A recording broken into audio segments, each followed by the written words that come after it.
quand même.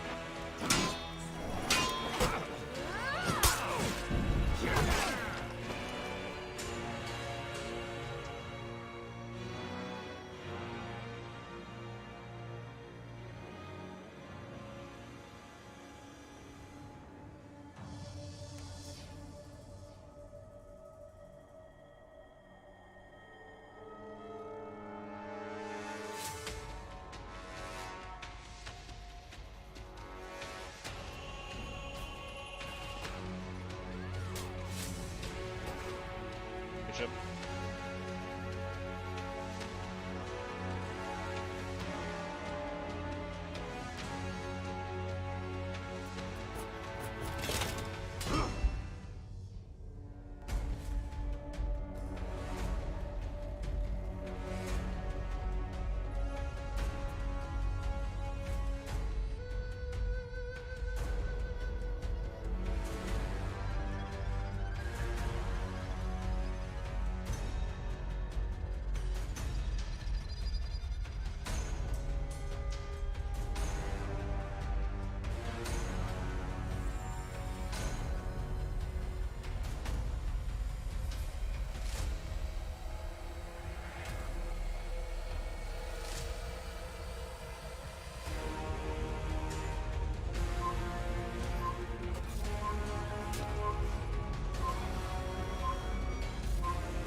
ゾーン C を喪失。ずるてん無駄だ。結風だけにTenebre tace corto. Tenebre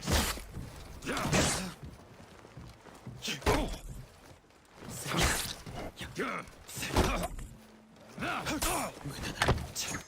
信頼不烈。tace corto. 無駄だ。信頼不烈。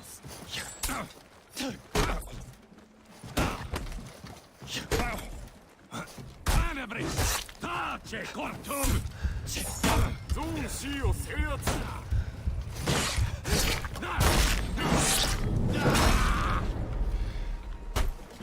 ゾーン A を制圧。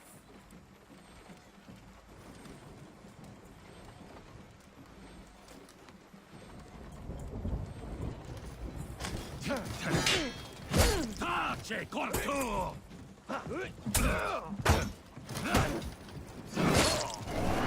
tace corto.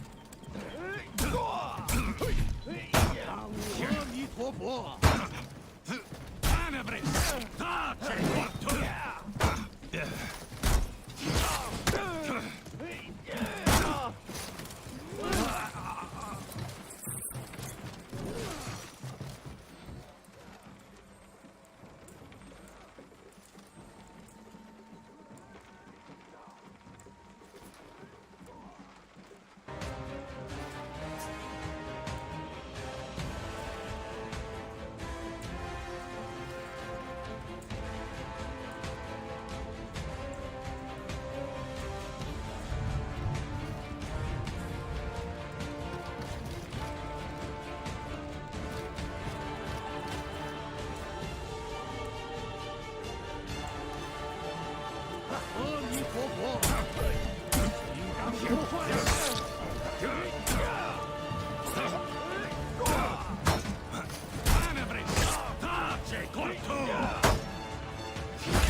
ゾーン C を喪失。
ゾーン C を制圧。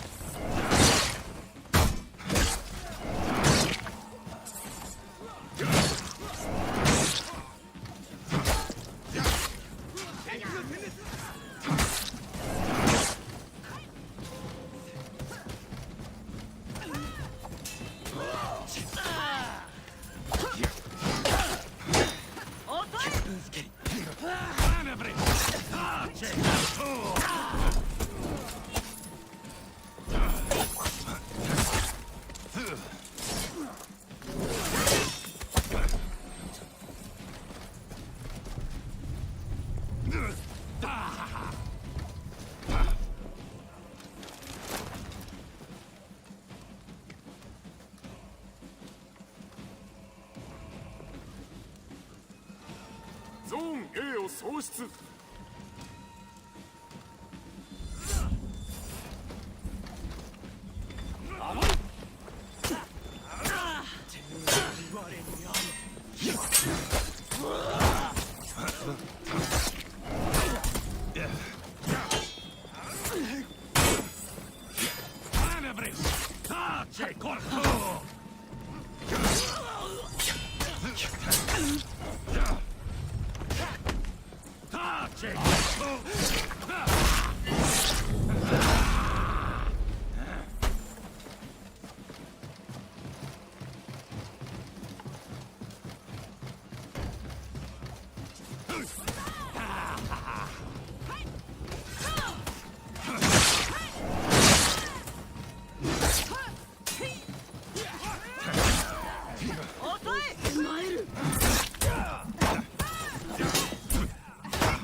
敵チーム崩壊中。ゾ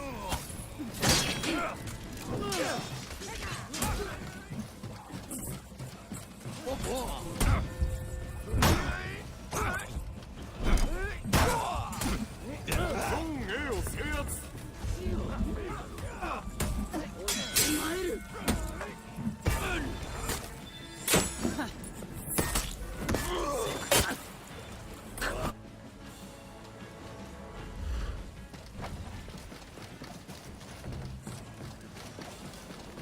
が奮起した。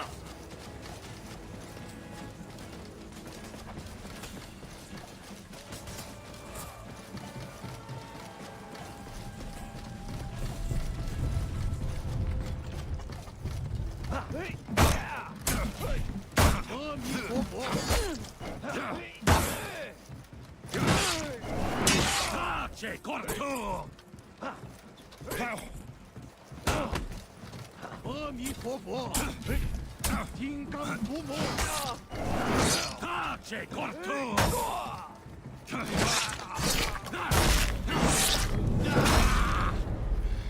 敵チーム崩壊中。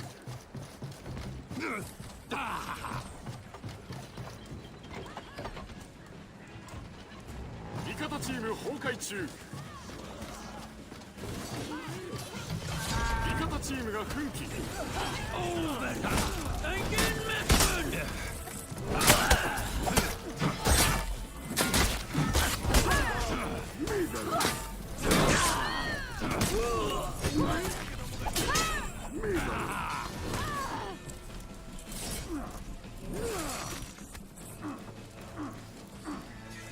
勝利。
Remember?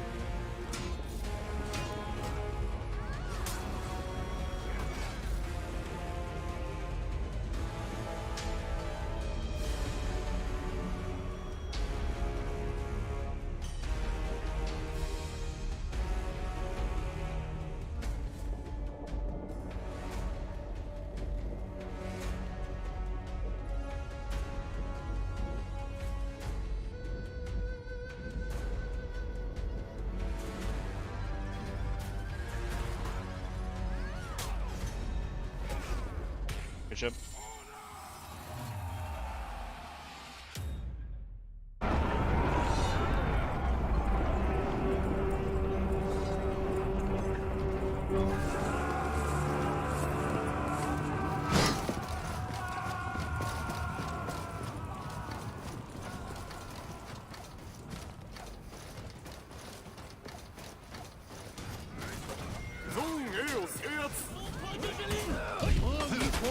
C を喪失。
你一败一。An morte congiungilina! Tace! Tenebris! ゾーン C を制圧。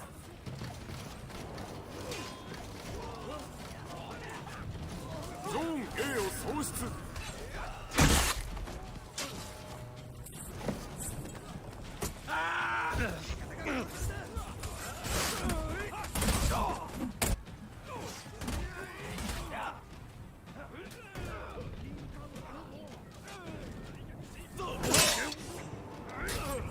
ゾーン C を喪失。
味方チーム崩壊中。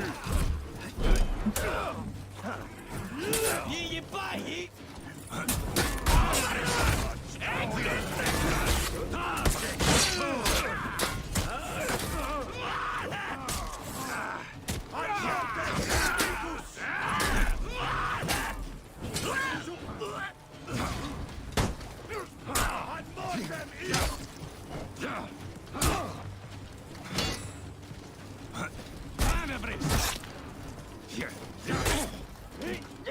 阿弥陀佛。ゾ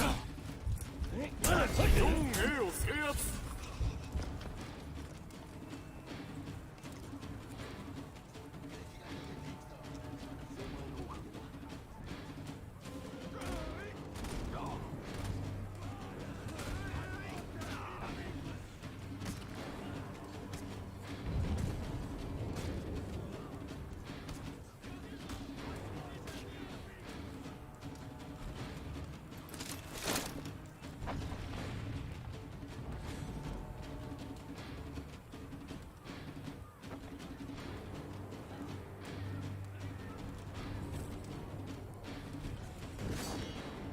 ゾーン A を喪失。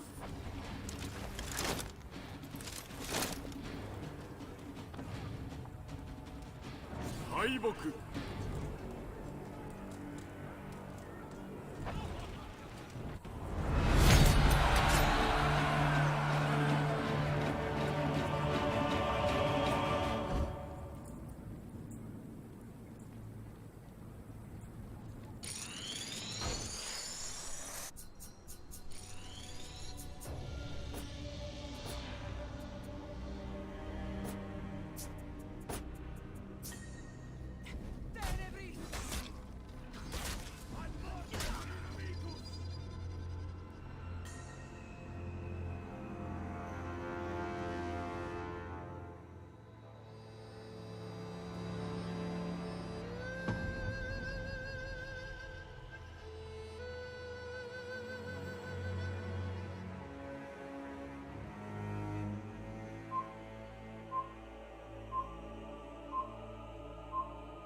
ゾーン A を制圧。ゾーン B を喪失。Не ебай!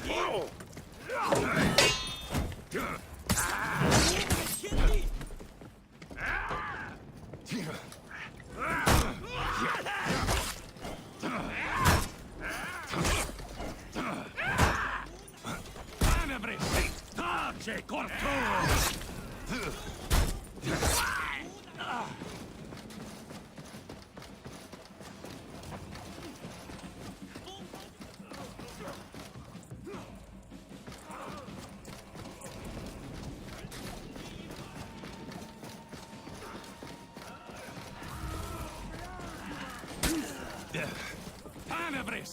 Tenebris!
ゾーン A を喪失。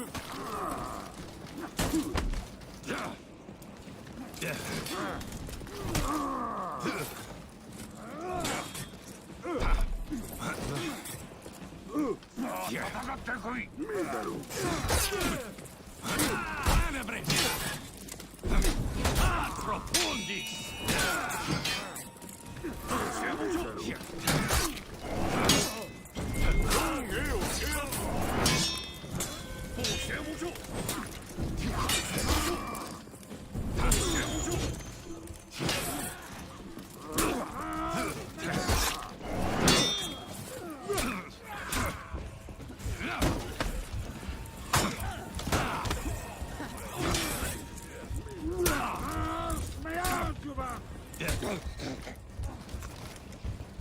ゾーン B を喪失。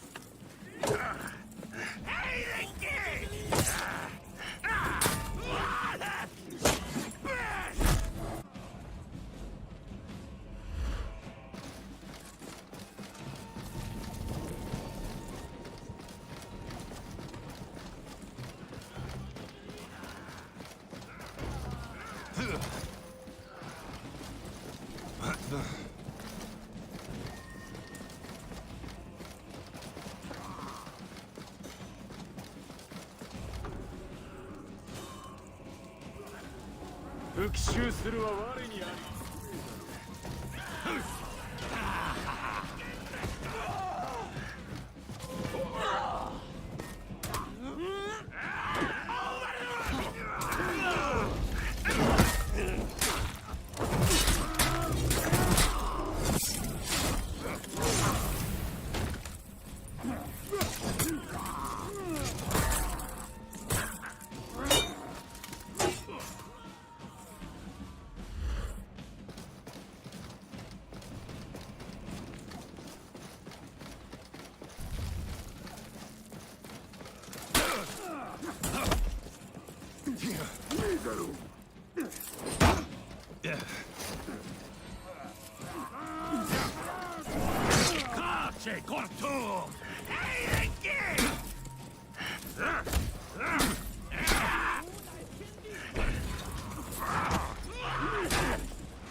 チーム崩壊中。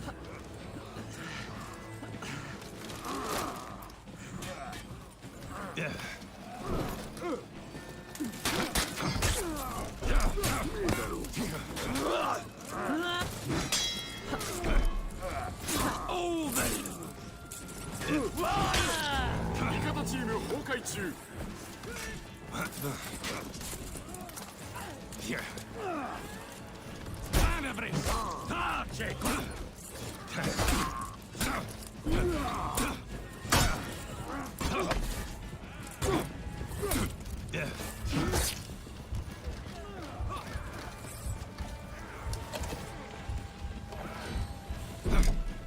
味方チームが奮起。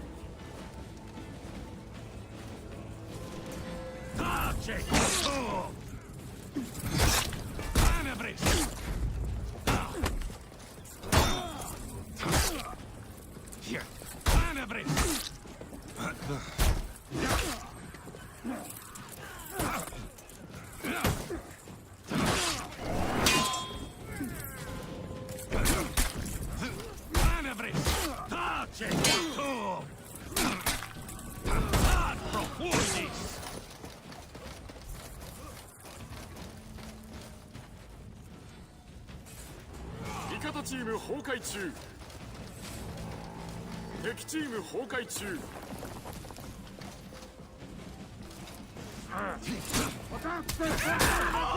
味方チームが奮起。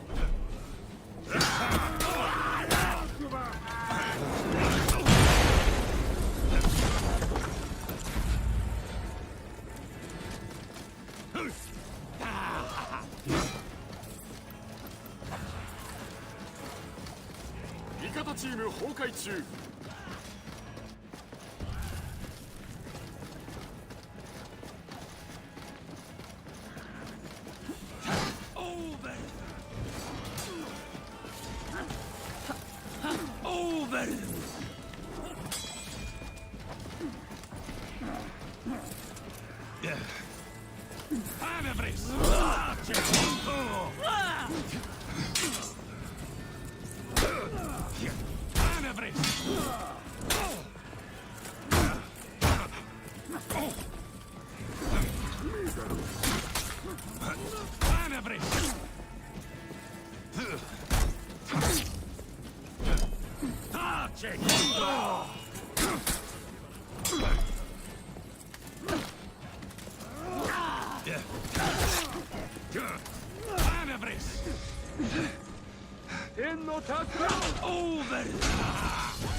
勝利。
Part Fry Cook, part Edgelord.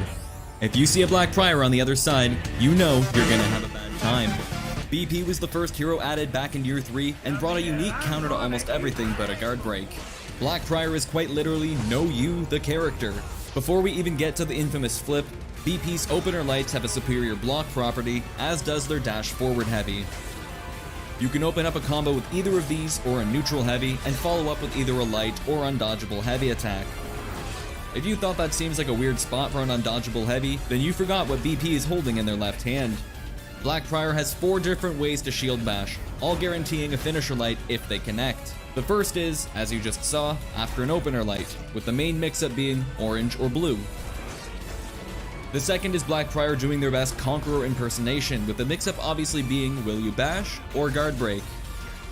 Oh shit, not good. The third is Black Prior's Zone, which, fun fact, is the only zone attack in the game that doesn't deal direct damage. The mix-up here is that the timing to dodge is different than the dash forward bash, which can be used as a very effective mix-up after a bulwark counter. The final shield bash option Black Prior has is soft painting an opener heavy into a bash. It's a great mix-up to see if your opponent has a pulse. BP players love using either the dash or light into shield bash, especially against heroes without a dodge attack, because dodge into guard break only works on read, not reaction. After dodging his own attack, players may think it's safe to guard break, but BP can still follow up with a light or heavy attack to beat their guard break. The best counter to these bashes are, unsurprisingly, dodge attacks. Hawk's Charge has an enormous window to dodge, and you will eat a guard break. This move is really only good for sneaky ledges. Like the other 3 shielded heroes, Black Prior also has an all guard. Moving your guard down enters Bulwark stance, and like every all guard in the game, you guard in all 3 directions, but have limited movement and can't counter guard break. Despite being a bigger and assumedly heavier shield, Black Prior doesn't constantly lose stamina in this stance, only when taking hits. The trade-off is that it's the only all guard in the game without a superior block property, and you need to time your counter before getting hit. The trade-off to that is that it literally counters everything but a guard break. I'm not joking, at one point it even countered some feats.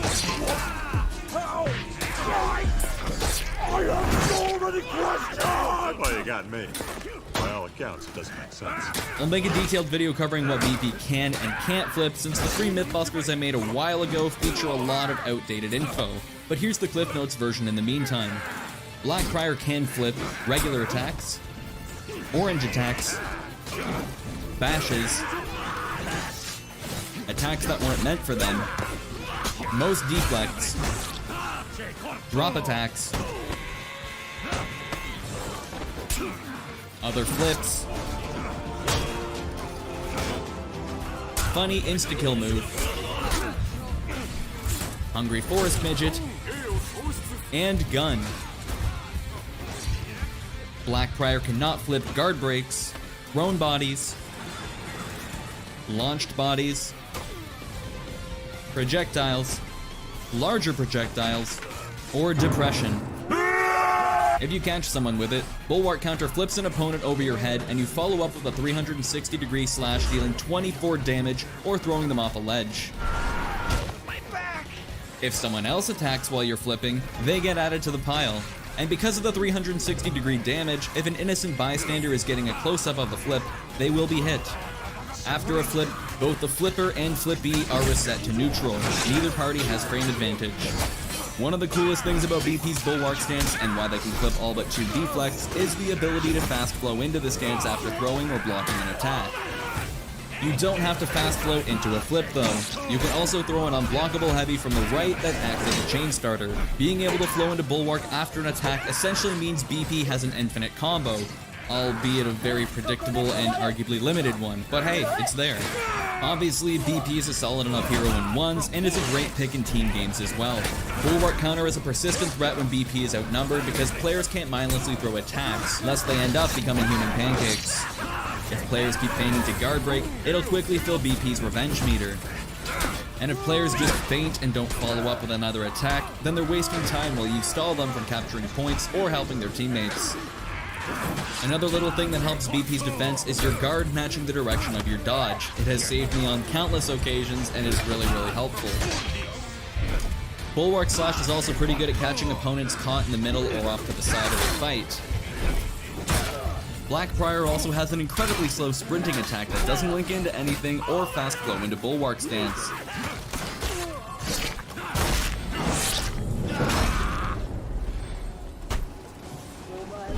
As for Black Prior's max punishes, heavy parries give you either a light into shield bash or undodgeable mix-up, or shield bash into light for more damage, stamina damage, or an insta-kill. You could also zone into light for more stamina damage at the cost of much more of your own stamina.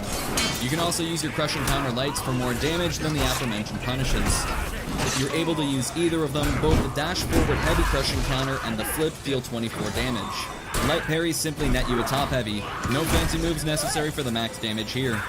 Guard breaks guarantee a side heavy, and wall splats guarantee a top heavy as long as you're not right up against the wall and you move your guard to top before the throw. When your opponent is out of stamina or you're in revenge, you can simply light into heavy on both parries and throws.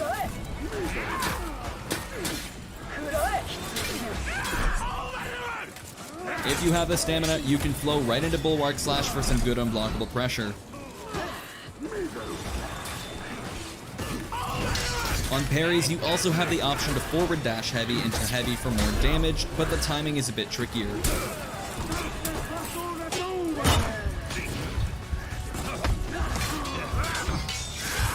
BP is straight up For Honor's goth kid, there's no denying that. However, newer armor editions have shown BP is capable of wearing something that doesn't make them hard to see at night. The perks BP can get from their gear are Remedy, Bastion, Feline Agility, Vengeful Barrier, Last Stand, Bulk Up, and Rising Dawn. I personally run Bastion, Vengeful Barrier, and Bulk Up to give myself a better chance of survival when contesting zones. In the 4v4 game modes, Black Prior can use the following feats. In Tier 1, there is Sinister Shield, Iron Lungs, and Speed Revive. Sinister Shield lets you cut yourself for 25 damage to give an ally a 30 damage shield. Stupid useful, especially if you're just sitting on a zone uncontested, or you have Healing Ward ready. Iron Lungs increases your cardio, letting you sprint while out of stamina. Speed Revive does exactly what it sounds like. In Tier 2, Black Prior can use Healing Ward, Doom Banner, or Inspire. Imagine if the Tier 4 feat Regenerate worked while in combat and was a Tier 2 feat. Oh wait, you don't have to imagine. Doom Banner places a banner of doom that reduces enemy defenses by 25%. Inspire makes you a cheerleader, boosting your teammates' damage and minion attack speed. In Tier 3 there is Oathbreaker, and the other two options don't matter, because Oathbreaker. Finally, in Tier 4 we have Umbral Shelter, Regenerate, and Morale Booster. From taking shields to giving them, Black Prior gives themselves and nearby allies 100 HP shields, but reapplies the shields twice, essentially making you and nearby allies invulnerable for 11 seconds. Regenerate slowly heals you when out of combat. It doesn't work when sprinting or climbing a ladder, only when standing or walking. Finally, Morale Booster is a map-wide 20% damage buff for all of your alive teammates. Yeah, no shocker that BP's 4 unique feats are the go-tos. While I think a point can be made for Speed Revive, especially if you throw on Feline Agility to get to downed allies quicker, you can prevent allies from dying in the first place by using Sinister Shield. Healing Ward can negate the need to return to a captured zone to heal, make you heal quicker in an owned zone, get you out of a lot of sticky situations, or you could use it to back off and heal during a gank. You can even still throw your unblockable heavies for pressure, and it's stupid good. While Tough as Nails turns you into a raid mini-boss, especially when paired with Bulk Up and Bastion, I don't think it or slightly extra chip damage compared to the ability to delete a shield. Lastly, Umbral Shelter gives you and nearby allies near invulnerability for 11 seconds. This includes the commander in Breach. Black Prior is a menace in team modes. With a decent and fairly safe offense and strong defense with a unique counter to bashes, BP is excellent at setting the pace of a fight and stalling on a point. The ability to fast flow into Bulwark stance from attacking and blocking means being able to swap between offense and defense quickly and easily, albeit you can become quite predictable if you're not careful. If you're looking for a solid hero that works well in duels but excels in team modes, Black Prior is a great choice. If you want more specifics on BP like attack timings, which executions are the fastest, and more, the For Honor Information Hub has a beautiful spreadsheet with all the data you need, and I've linked it down below. If you want to see how well Black Prior works in Elden Ring, I also got that covered.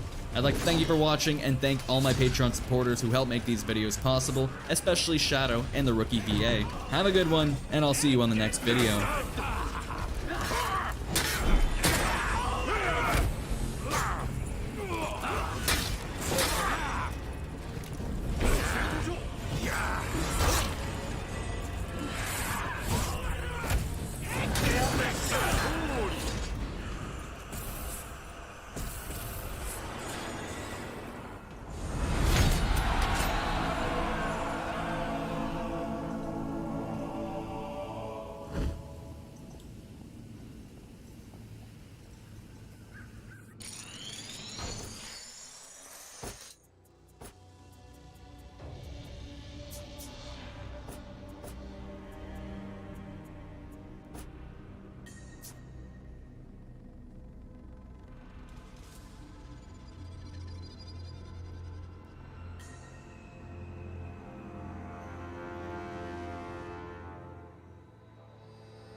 Really quick before the video begins, I just wanted to make an amendment to something I mentioned in the Meet the Medjai video regarding armor.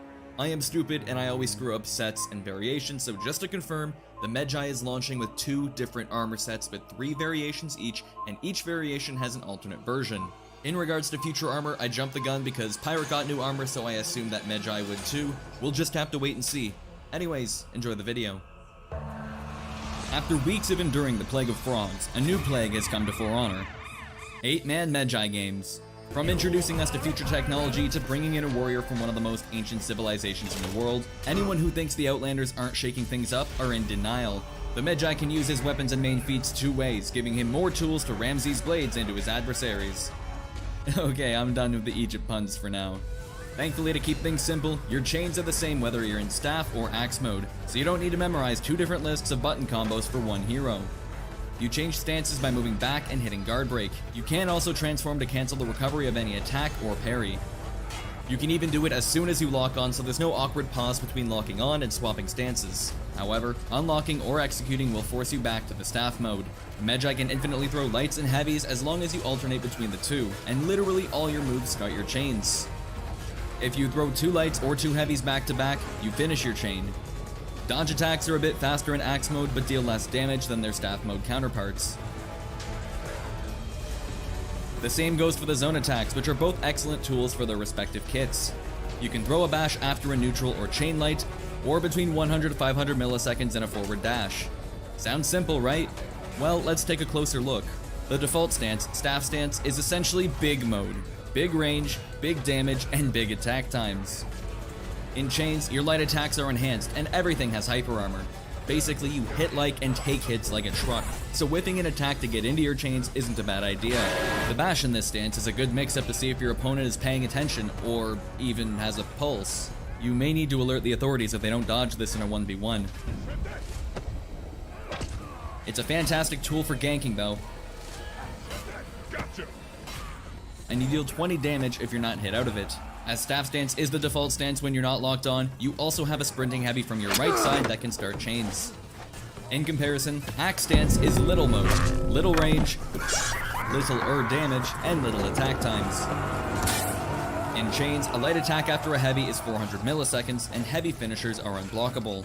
Your bash and axe stance is pretty quick and gives you a light if it lands. You can follow up with another bash, but if you throw another light, it is a finisher light. In either stance, you can target swap the bash or heavy after a forward dash, and of course the dodge attacks.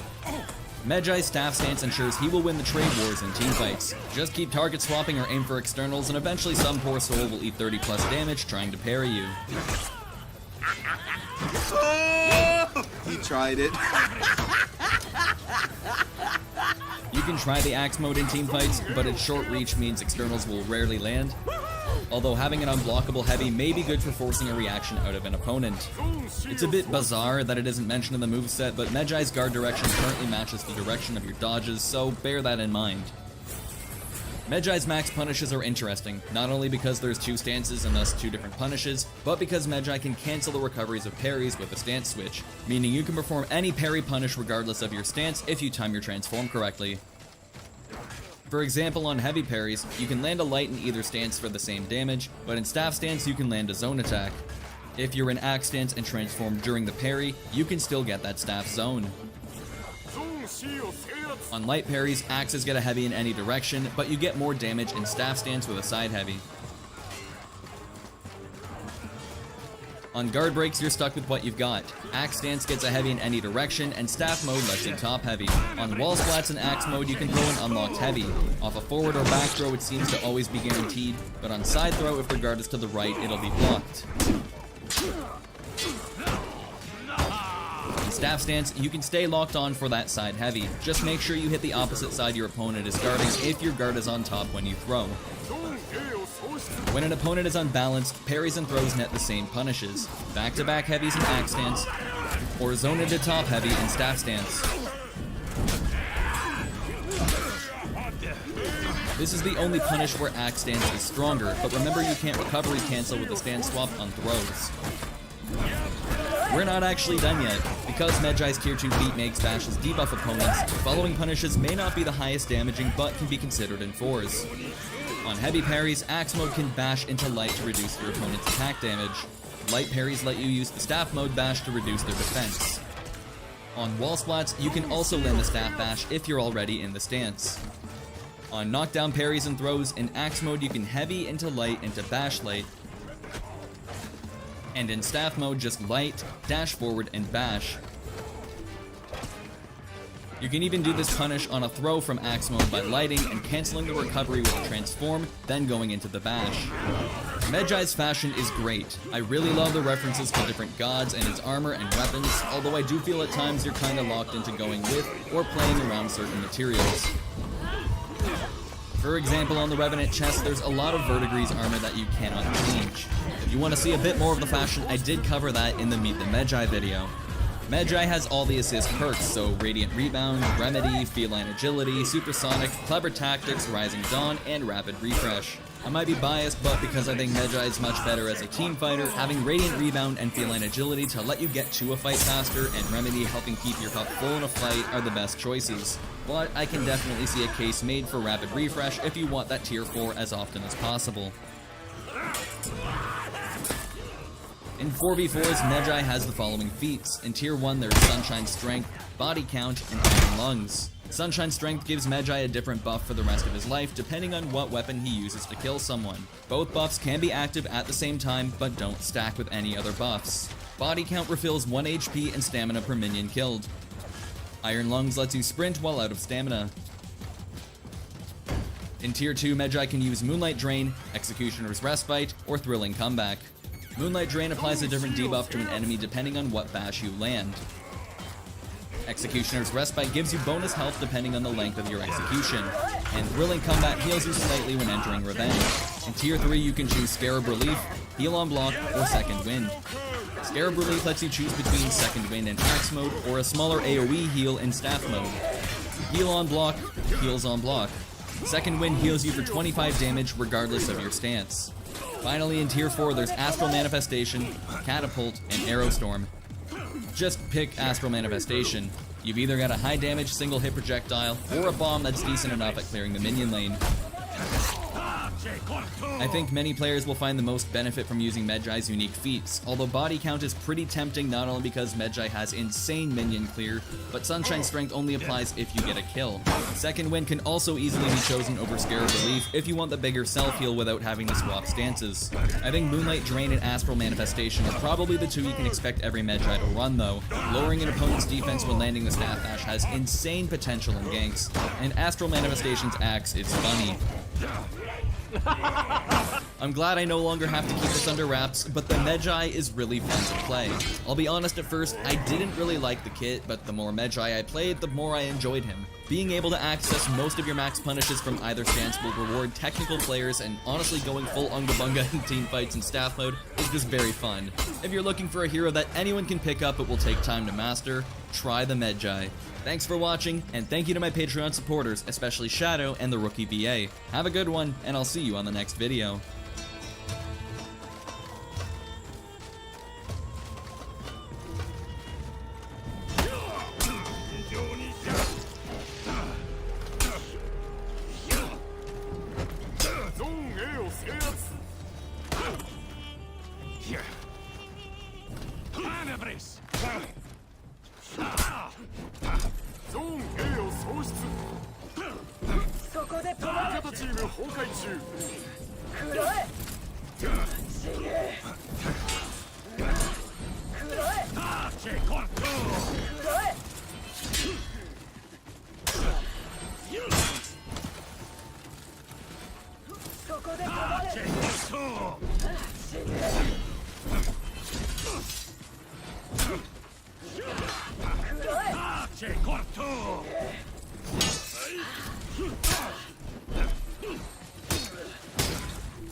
刀剑无眼，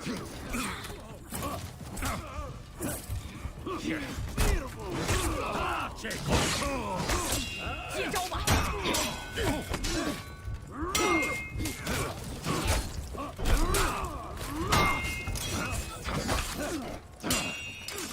ゾーン A を制圧見せろ大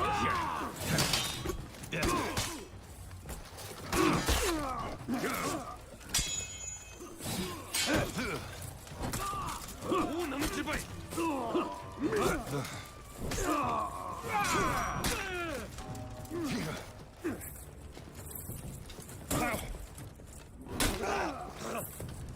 見せろ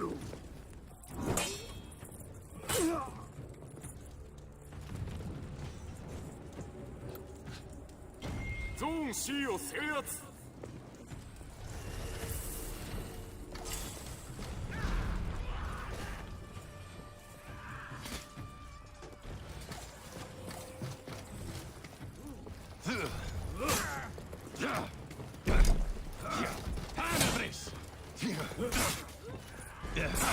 ゾーン A を喪失大能之輩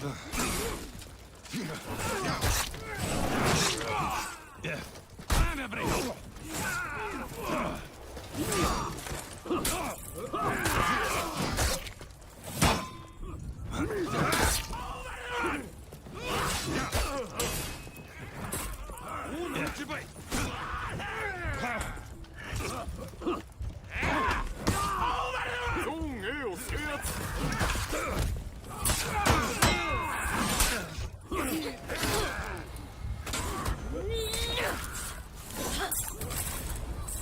来打我！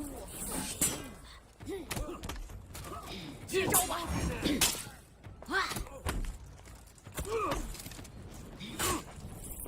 招吧！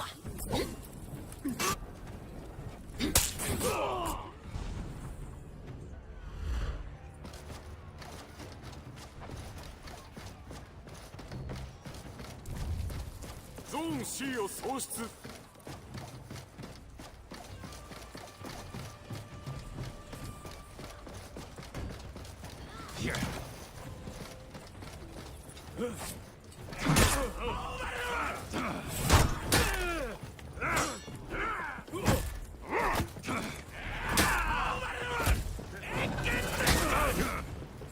ゾーン C を制圧刀剑无眼，受死吧！刀剑无眼，认真点儿接招吧！刀剑无眼，接招吧！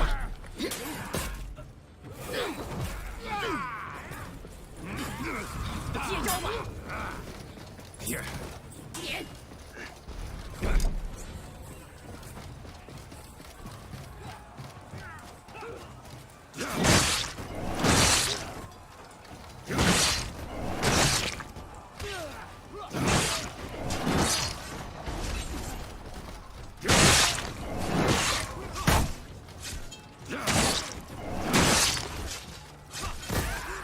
ゾーン A を喪失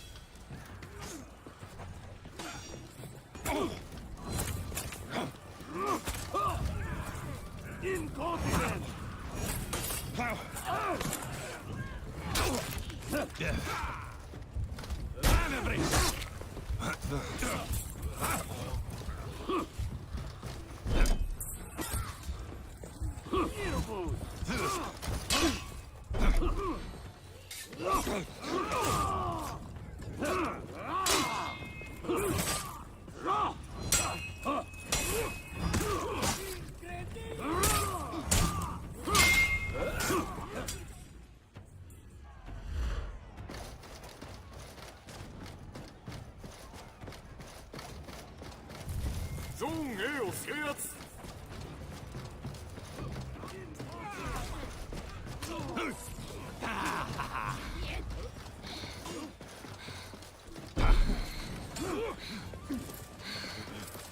接招吧！刀剑无眼。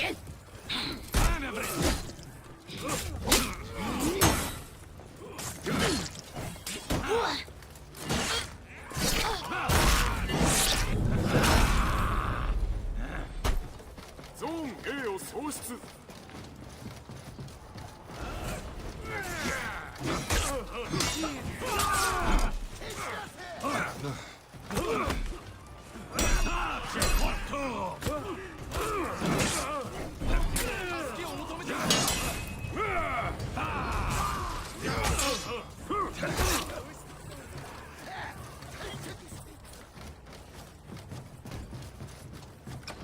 敵チーム崩壊中。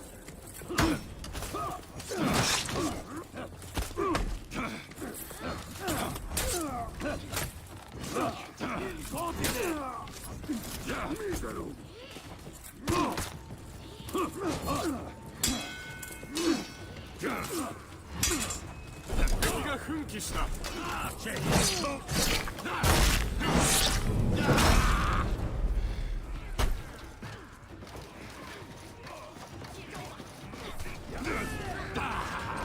敵チーム崩壊中。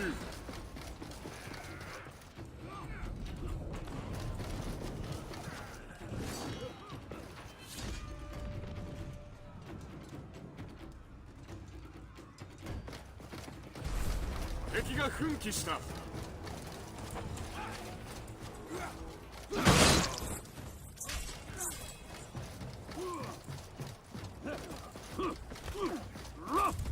インコーティ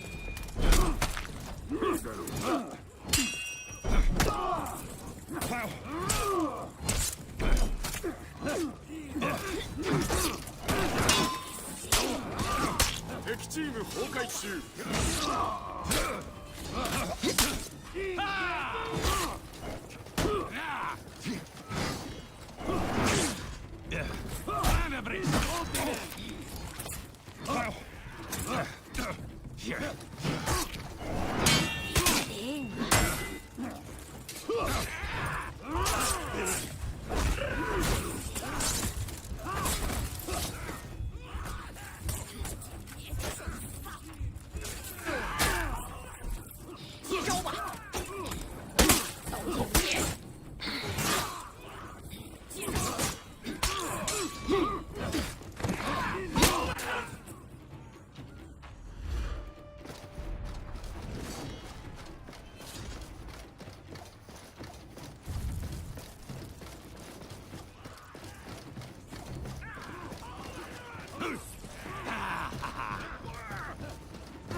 ン C を喪失。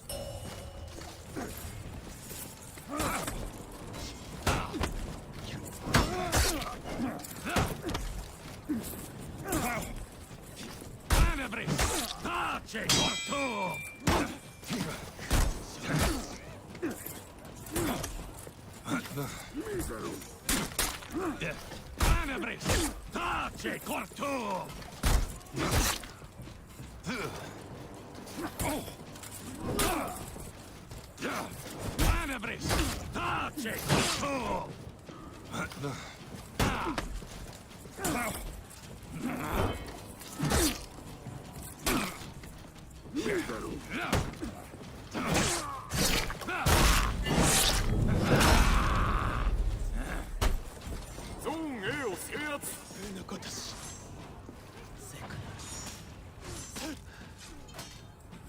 ゾーン C を制圧。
ゾーン C を喪失。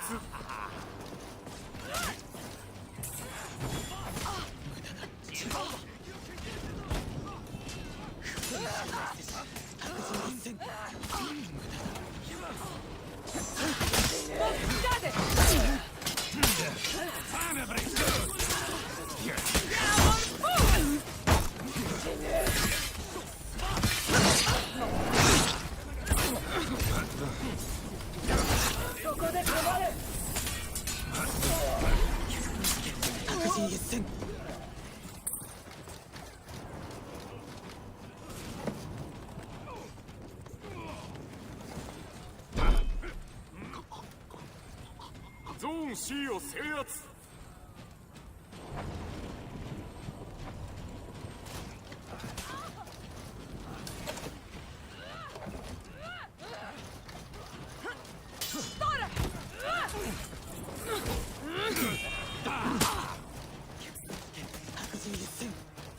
敵チーム崩壊中。敵が奮起した。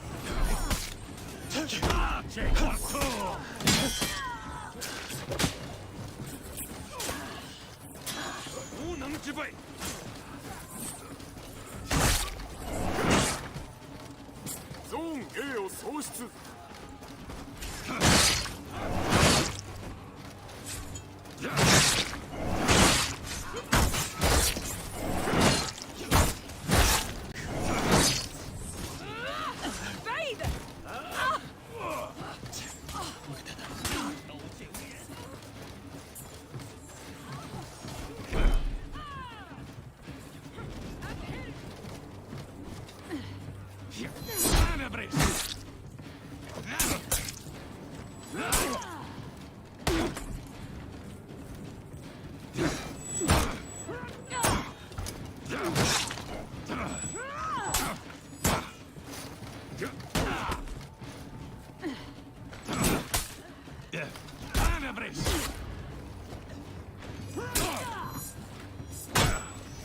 Tenebris! Tace corto!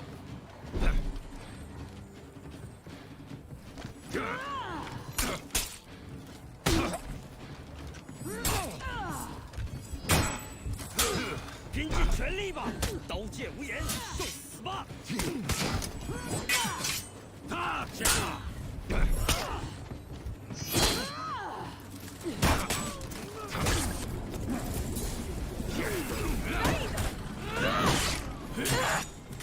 敵チーム崩壊中。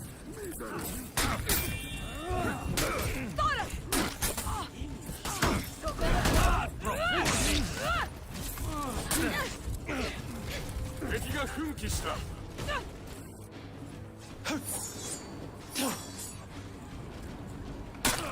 敵チーム崩壊中。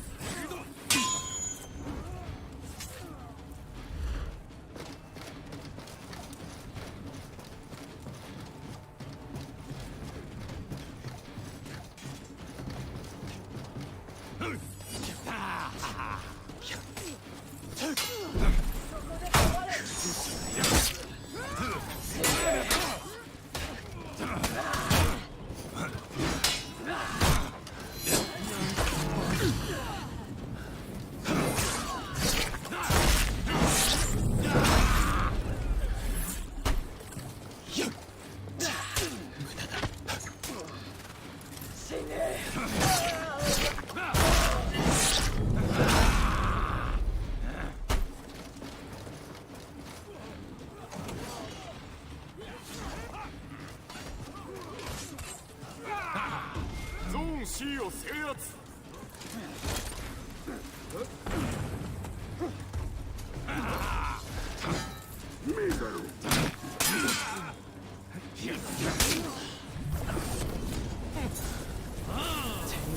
我にあり。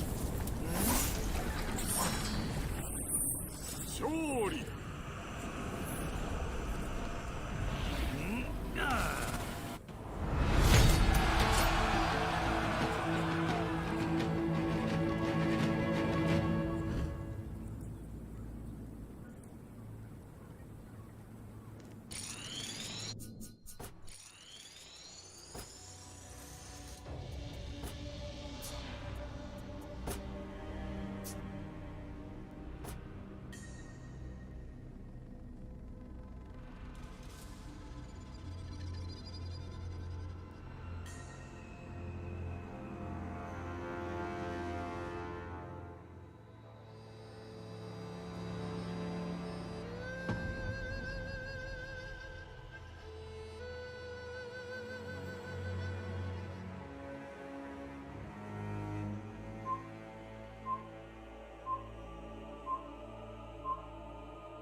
チ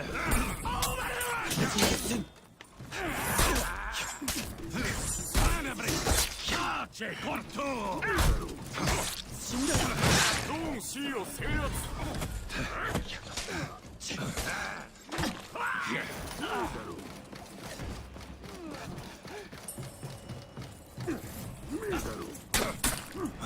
マネブレタチェコルト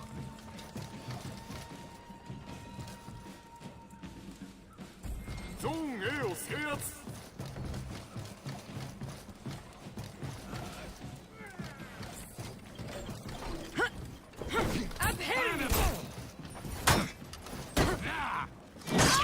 ゾーン C を喪失将来接種タチェコルト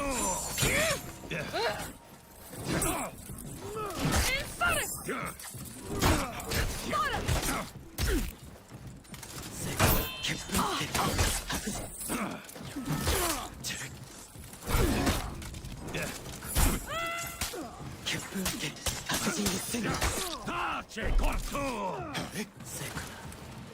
将来接種熱風のごとし血風つけ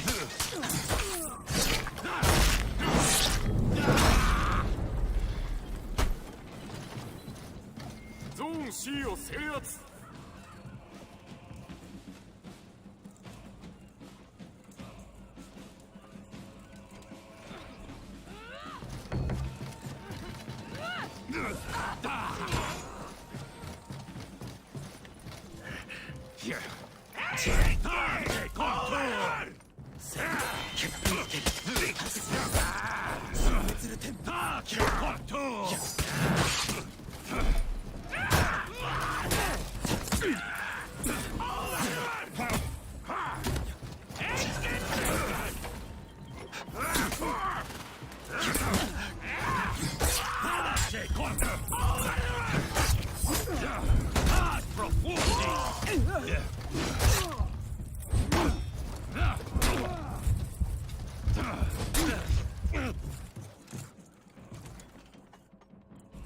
ゾーン A を喪失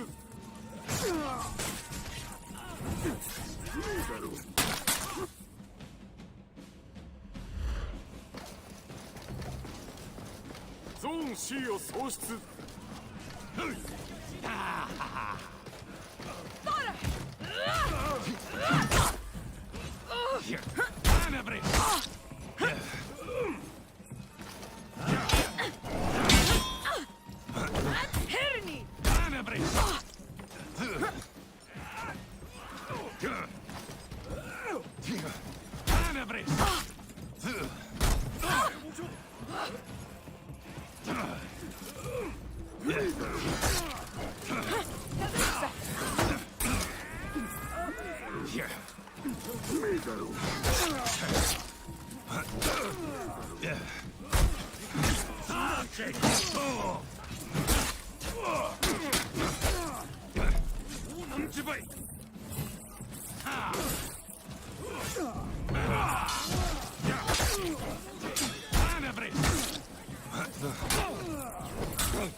ゾーン C を制圧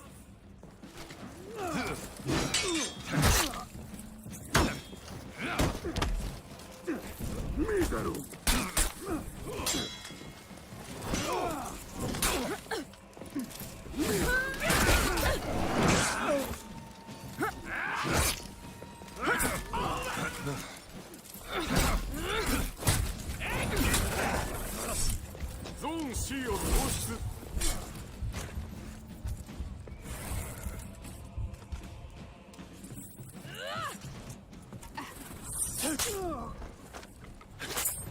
ゾーン A を制圧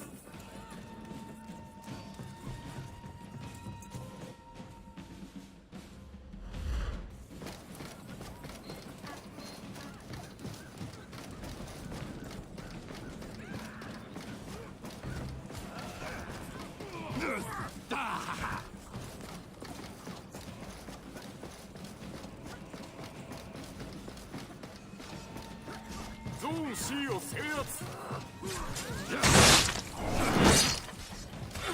مبتدئ تزحزح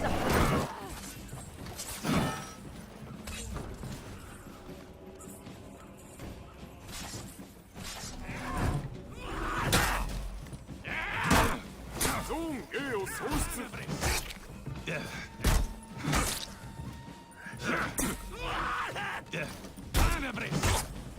ゾーン C を喪失。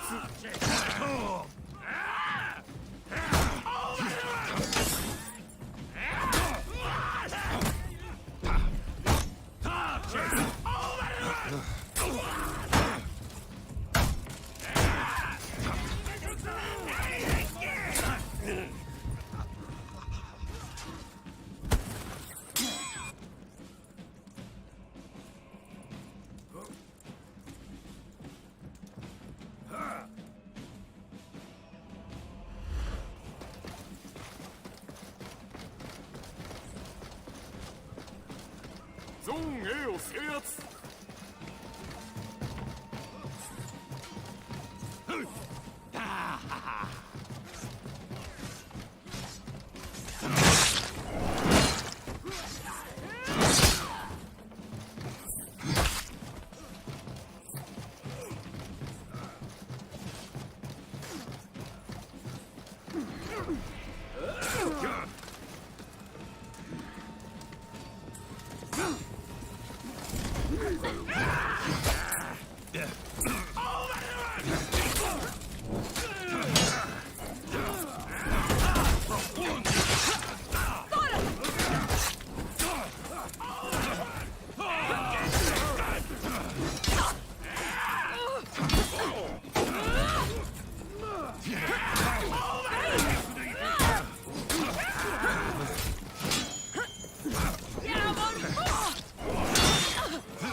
ゾーン C を制圧。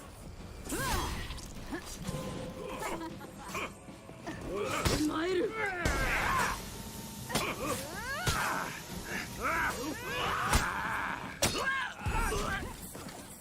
ゾーン A を喪失。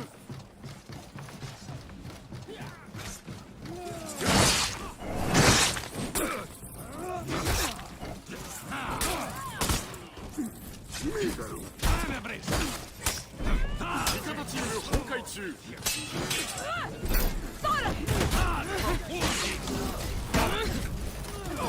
مبتدئ أبهرني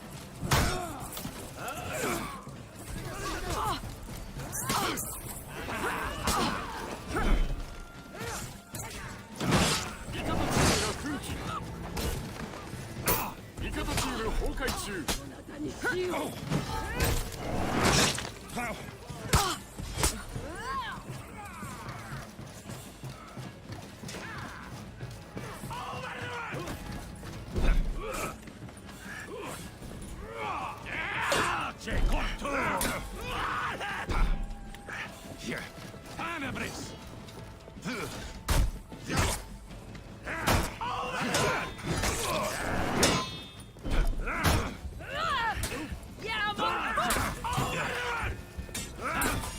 味方チームが奮起。敵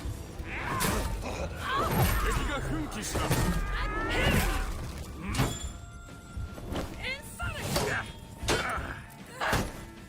味方チーム崩壊中。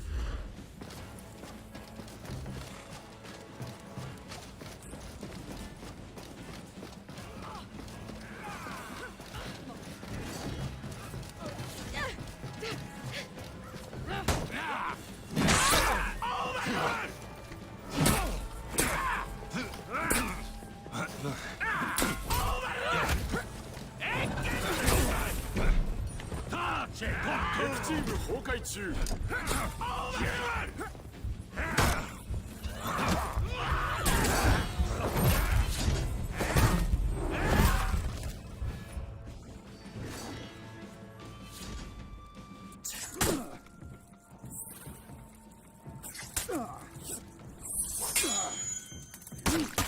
見せろ。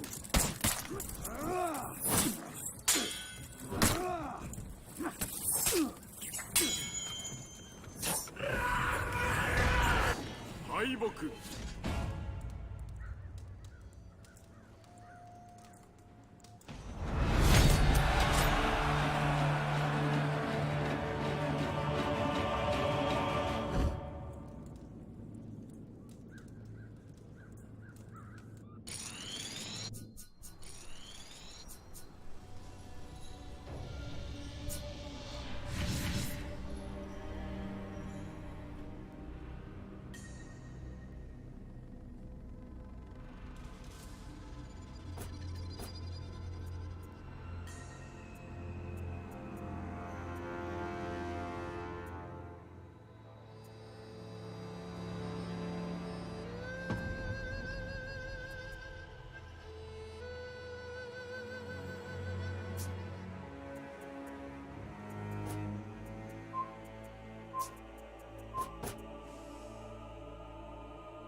The last hero added in Year 5, the Pirate brings the future to For Honor in the form of being the first hero in a new worldwide faction, and Gun. She's the first hero who can use feats as part of her combos and has great potential in all game modes. The Pirate has a very simple moveset with 2-hit chains, but don't let that deceive you. Any chain starter links into either an undodgeable light or hyper armor heavy. While the Pirate's chains technically end there, they actually don't. For her bash, Pirate wields a gun. Oh, uncivilized. You can shoot your shot after any heavy, and I mean any heavy. But there's a catch. If a heavy lands, your gunshot is guaranteed and deals 5 damage. If you whiff or the heavy is blocked, your bash can be dodged, but deals 14 damage if it lands. Both gut shots chain into your finishers. And you don't need to worry about reloading because Pirate memorized the San Andreas cheat code for unlimited ammo. You might be wondering then, why bother ending a chain with an undodgeable light if I can't use funny gun? Good news, you've still got the option to dodge attack or give your opponents a shank to block the flank. The Pirate can't sit still because of her ADHD, so while most heroes stand still to recover, she can dodge around however she wants, meaning many of you can live out your dreams of becoming a Beyblade, at least virtually. This applies to literally every move, including the bash, whether it hits or it misses. You could also dash forward heavy for unblockable pressure. This hyper-armored attack is your best option out of neutral other than whiffing into the silly shank. After any attack, including the gunshots, moving backwards and pressing heavy in any direction makes your opponents walk the plank, likely into the afterlife. Both of these moves can be soft feinted into a guard break, and while Walk the Plank may not have hyper armor, it deals much more damage and has 3 different follow-ups. If you don't press buttons, Walk the Plank sends a knee into your opponent that wall splats and completely restarts your chain. If you're outnumbered, you may consider dodging, or because Walk the Plank uses the heavy button, you can fire a point-blank pistol shot that somehow doesn't insta-kill, but at least links back into a finisher. So, to quickly recap, heavies let gun go boom, and 90% of moves can be followed up with a finisher, a dodge, or a lot of fucking damage. You can't fire a gunshot after the Pirate's zone attack, despite being a heavy parry. The sprinting heavy sends you flying forward and does link into gun. If you were curious, you can indeed enter the minion lane and start blasting. If you were also curious, Blackbriar can only flip the whiffed or blocked version of pistol shot, unless the stars align while they have revenge. Because she can cancel recoveries with dodges, if you zone into some all guards, you may have a shot at avoiding damage.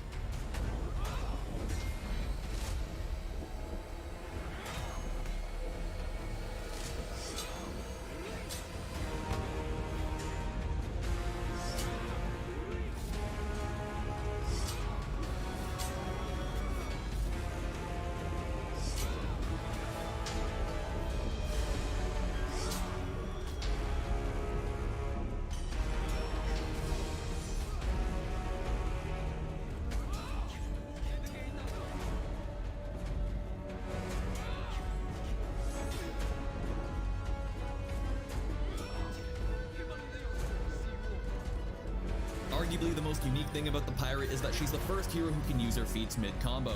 Anytime you can use the pistol shot, you may opt to use one of her 4 unique feats instead. Just like the pistol shot, if a heavy lands, the tier 1 and tier 3 are guaranteed. Speaking of, on heavy parries, throw a light or zone attack. Light parries and guard breaks earn you heavy into pistol shot. Wall splats from a throw also get you heavy into pistol shot, but the gunshot deals reduced damage. At max range, you can backstep light into Walk the Plank, but it doesn't pin because if it did, it would wall splat again and holy shit, you can do it. When your opponent has gone colorblind or you become a Super Saiyan, parries will let you zone or light into heavy and gunshot. Zone A を喪失 Throws in any direction get back-to-back heavies and a pistol shot. Alternatively, you could throw the appropriate opener and follow up with Walk the Plank. You're vulnerable to guard break on wake up if your opponent has stamina.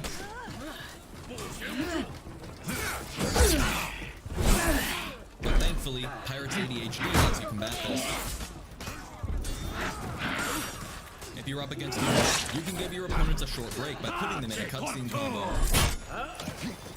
If only the walls could move, then this cutscene would go on forever. Thankfully, if you got a good friend, you can do just that.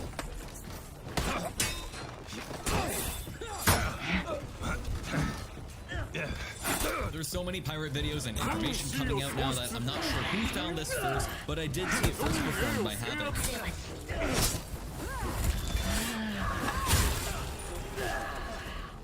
Remember that in 4v4s, any of the aforementioned punishes that have a pistol shot can use the tier 1 or tier 3 pistol shot for 5 additional damage and either a defense debuff or 30 bleed damage. If you're feeling particularly evil in 4s, then you've got the time. Yeah, I've got time. There's a lot of combos you can guarantee with the tier 4.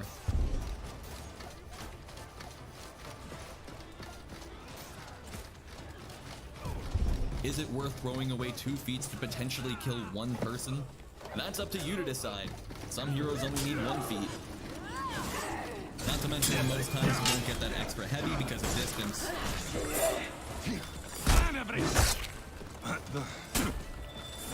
It's important to note that if the unfortunate soul is about to rebuild stamina or rebuild, you can only throw 1 heavy or 1 light before pulling out the noob tube.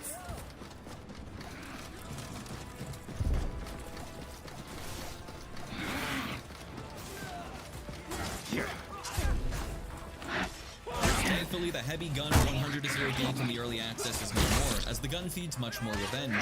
That doesn't mean that punish isn't useful anymore, or that there aren't other 100 to 0 ganks that you can use to decimate your enemies through the power of friendship and this gun. The gun can also be customized since it's a part of the pirate's base kit. I know I already made this joke, but you can make the pirate look like anything but a pirate, including a Western bandit, bonehead, K-pop star, or Yu-Gi-Oh card. Like Kyoshin, some of the alternate pieces let you change the color of the hair based on your paint pattern or material color, which is always a nice addition. But otherwise, the materials seem to only affect the outlines and details of armor. Like all heroes released since Blackbriar, the ornaments are decorative shoulder pads.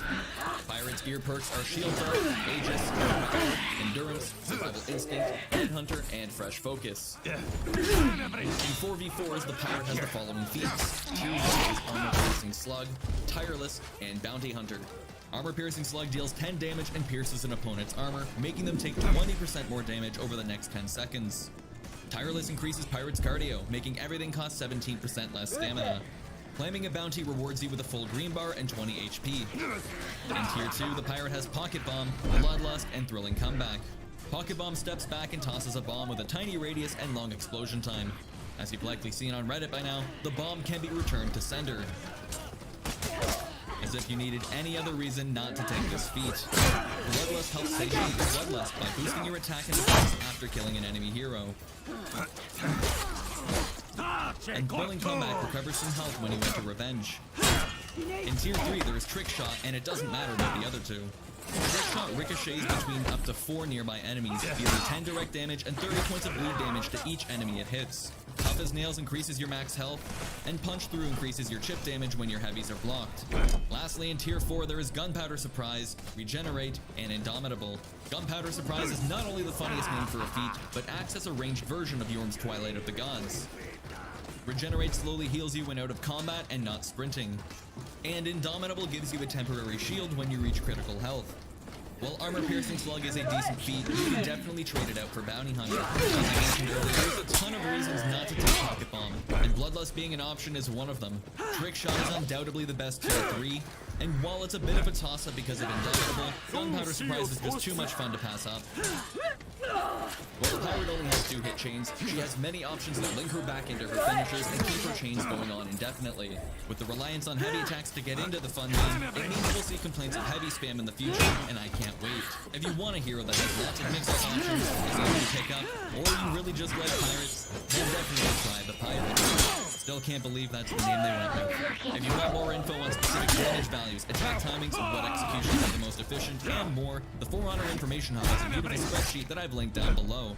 Huge shout out and thank you to everyone who helped me gather footage and early access and when the pirate went live to test a few things. Thank you for watching, and thank you to my Patreon supporters who help make these videos possible, especially Shadow. What do you think of the pirate so far? Let me know down in the comments below. Have a good one, and I will see you in the next video.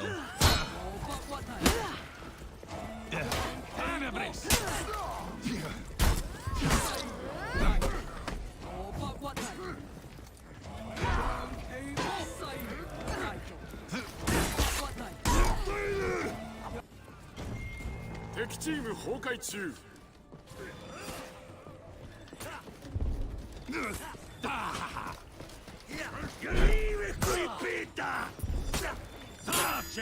が奮起し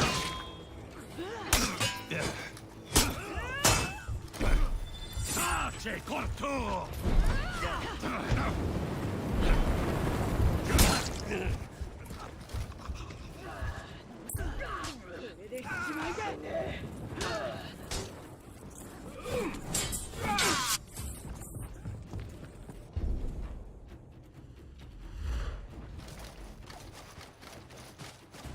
敵チーム崩壊中。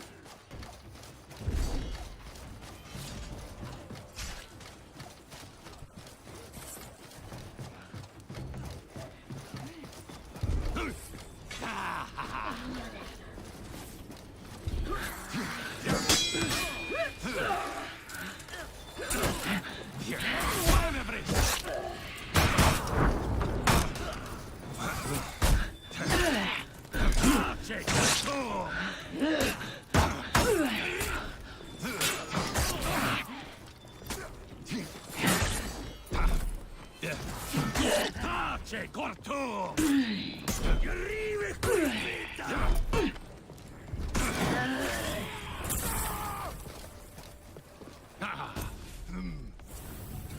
勝利。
The Oni of...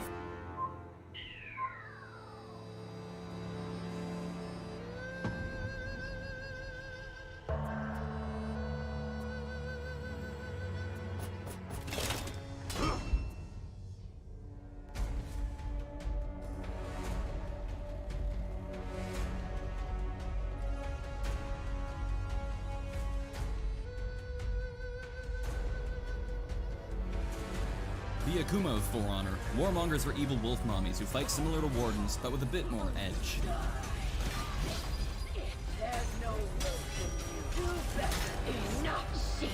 Despite being considered Warden 2.0 by many when she first arrived, both heroes have gotten substantial changes that set them apart from one another. Warmonger is more of a menace in fours than, well, I can't say than ever before, but the recent buffs definitely didn't hurt her, and give her more ways to dominate in Dominion. Before we talk about World of Warmonger, let's talk about today's sponsor, World of Warships. World of Warships is a free-to-play multiplayer tactical shooter for PC that features over 300 different ships modeled after real-life vessels across several classes. First is inevitable. You can get into it after a side dodge, forward dash, or after any light attack. And enhanced light attacks mean the only way to prevent her from getting her claws out is parrying her light attack. Now you might think that having the bash available only after a light attack can make Warmongers pretty predictable, and you'd be right. So throwing heavy attacks to throw off an opponent's parry timing is a good strategy. There's hyper armor on her chain heavy so she can trade as well. Her perfectly manicured nails deal 8 bleed damage so she can feed her pet shaman, or enhance Peacekeeper and Nabushi's abilities. A quick scratch guarantees a light, while a big scratch coated in hyper armor gives you a heavy. Unfortunately, opponents can always interrupt a charged bash with a light attack, so bear that in mind. While you can't go right back into another bash, you have frame advantage even on the guaranteed light, keeping your opponent on their heels while they try to predict your next move. The pressure is really on them since all of your non-orange attacks deal chip damage, meaning the bleed from the bash is more lethal than you think. Warmonger's forward dash on dodgeable heavy, side dodge on blockable heavies, zone and sprinting heavy act as heavies to start her chains. The undodgeable is a great roll catcher and good for stopping opponents in a teamfight, while the unblockable heavies are a decent way to put pressure on someone in a gank. They aren't always guaranteed when dodging some moves, so be careful. The zone and sprinting heavies have a decently wide hitbox for hitting multiple targets. Warmonger is all about mind games and conditioning. The only way to stop her are parrying her attacks or correctly dodging the bash. In 4s, her saving grace is the hyper armor on chain heavies, but what really makes her strong is her unique feats. It will never not be funny to me that Ubisoft released a hero with feats that spread a plague and encourage social distancing in the middle of the COVID pandemic. As corrupted players and their nearby allies will take damage, it's a great tool for crowd control to waste an opponent's feet.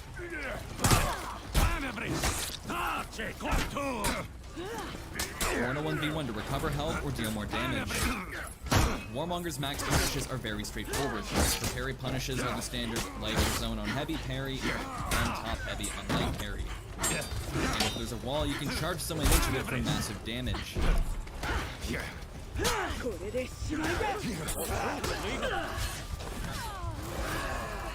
On guard breaks, you get a side heavy, and on wall splats, a top heavy. Unbalanced parries and throws get you zone or light into top heavy. You can also hit guard break after an unbalanced parry to impale and bleed your opponent. It's quicker, but deals less damage than the aforementioned punishes. Interestingly, since Warmonger's charged bash wall splats and now deals bleed damage, there's actually a max distance charged bash punish with a wall.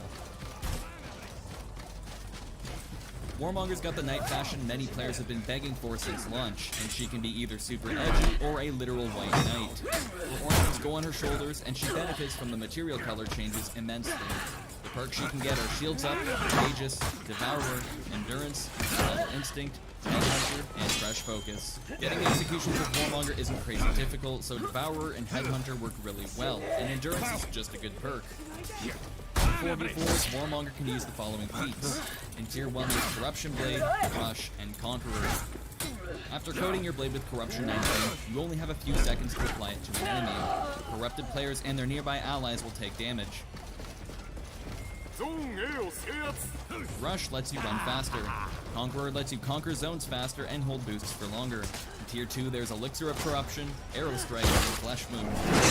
Elixir of Corruption lets you leech life on someone who's down with the sickness. Arrow Strike calls down an Arrow Strike. And Flesh Wound raises your defense for a short while after taking a hit.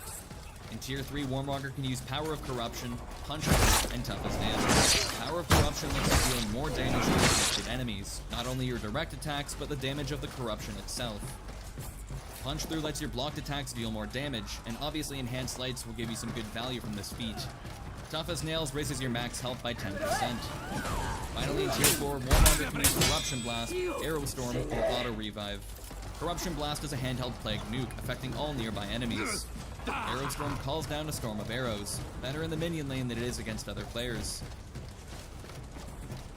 Tub Thumping by Chumbawamba. Warmonger's corruption feats work too well and obviously complement each other that they're her obvious choices. If you want a good ultimate loadout that doesn't use corruption, I'd have to recommend Rush, Arrow Strike, Punch Through, and Auto Revive. Warmonger is essentially frame advantage the hero, as 90% of the time she has the advantage. She can be predictable if players don't mix up their attacks, but smart players can use that to their advantage. Her corruption feats are amazing in 4s and let her control almost any battle. If you like being on the offensive or have a strong angry woman fetish, simp for Warmommy. If you want more specifics on Warmonger, the For Honor Information Hub has a beautiful spreadsheet with all the data you need.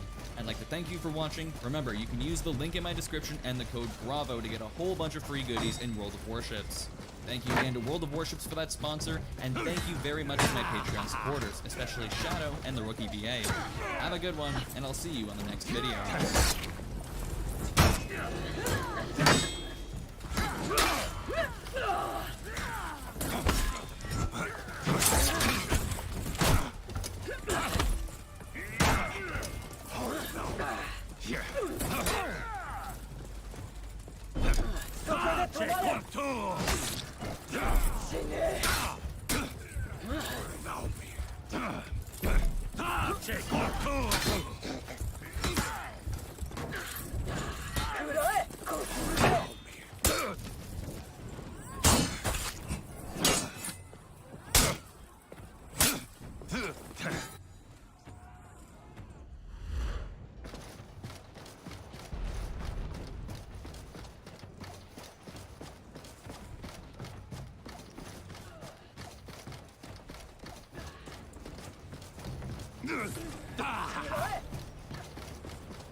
ゾーン A を喪失。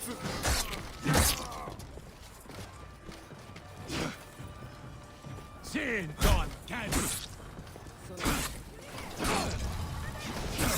Dishonorably. Here. Tache Control. ゾーン A を制圧。敵チーム崩壊中。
Nice. Let me just use all 4 feats on him real quick. I use all 4 of my feats on him. Welcome back, everyone. Today's video is going to be a little bit different. Today I'm trying something new and hope the backlash doesn't hit like Winter Depression. I'll be making a how-to series based off the Ubisoft title For Honor, where we look at the basics of how to play various heroes. These videos won't be going super...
Their playstyle balance between offense and defense.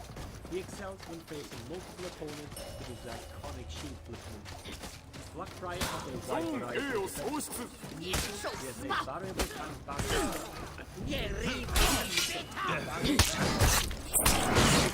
and block the full one slash from the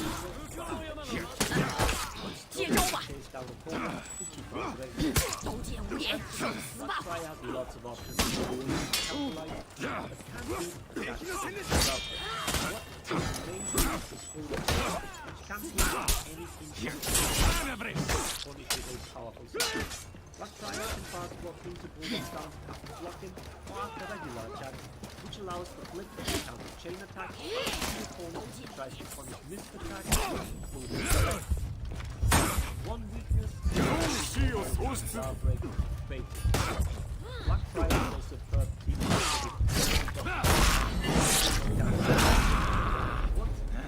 even if they are not targeting the Black Friar directly. Special counters and the ability to block what front block stun makes BP excellent at defending in outnumbered situations. He also has multiple unique and powerful feats to protect his team and himself, shielding allies from range, healing himself, and making his whole team temporarily invulnerable with his tier 4. If you love nothing more than the feeling of defeating multiple opponents in an anti-gank, then Black Friar is the character for you. Thank you for watching and check out For Honor Game Plan for more videos like this.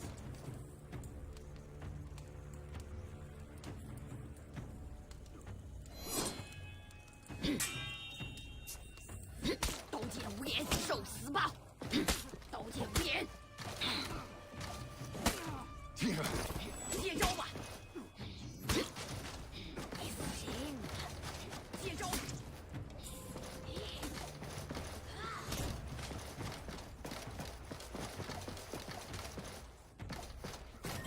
ゾーン A を制圧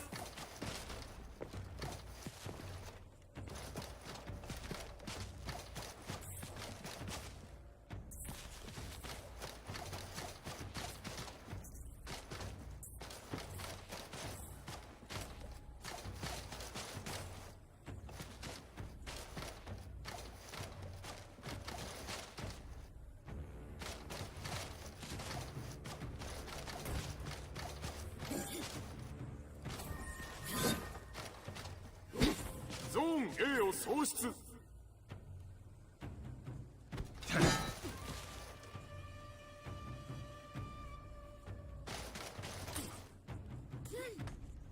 拼尽全力吧！刀剑无眼，受死吧！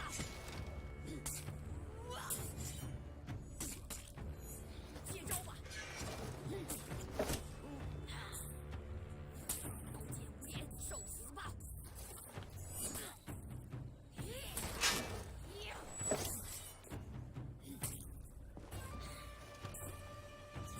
招吧！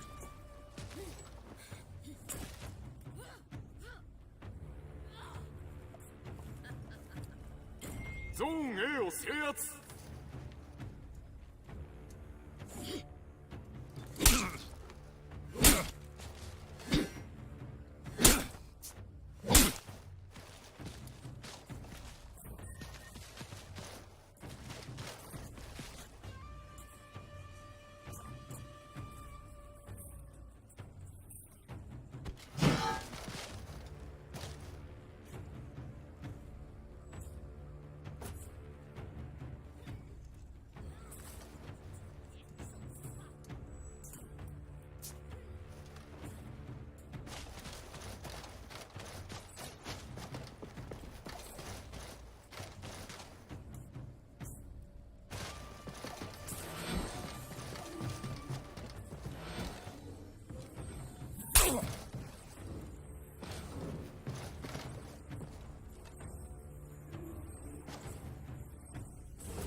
味方チーム崩壊中 接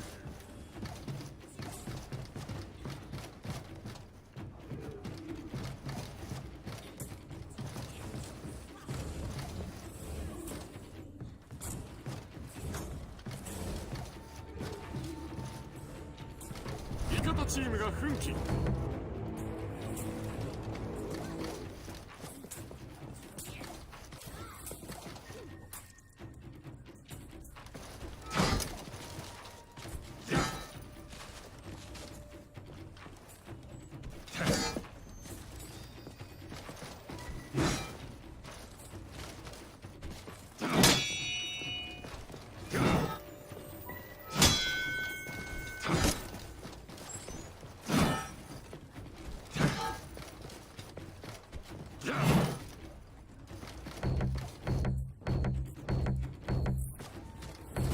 味方チーム崩壊中。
ン C を制圧。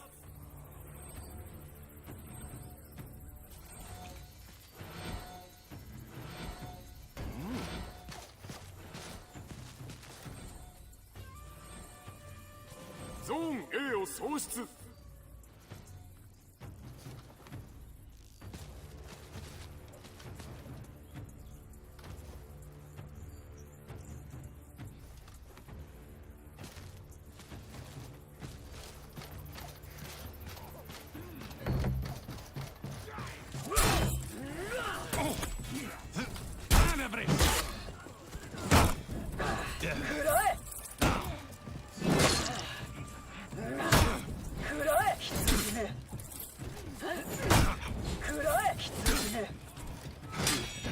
ゾーン A を制圧。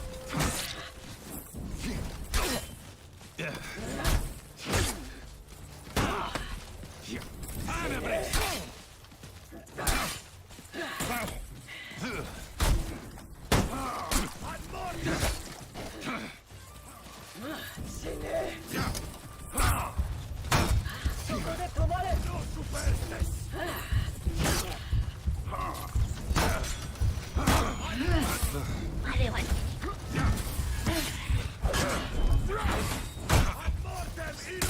そこで止まれ。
ゾーン C を喪失。微妙だね。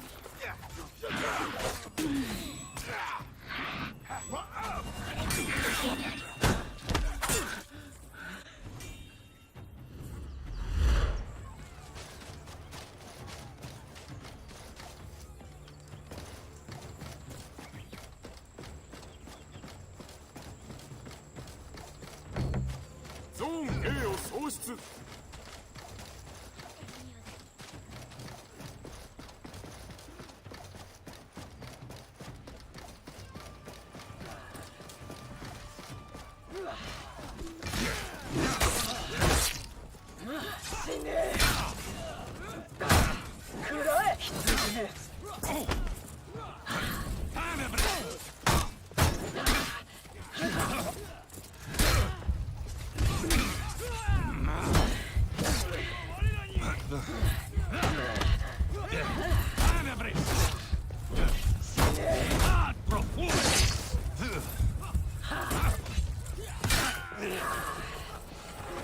ゾーン C を制圧。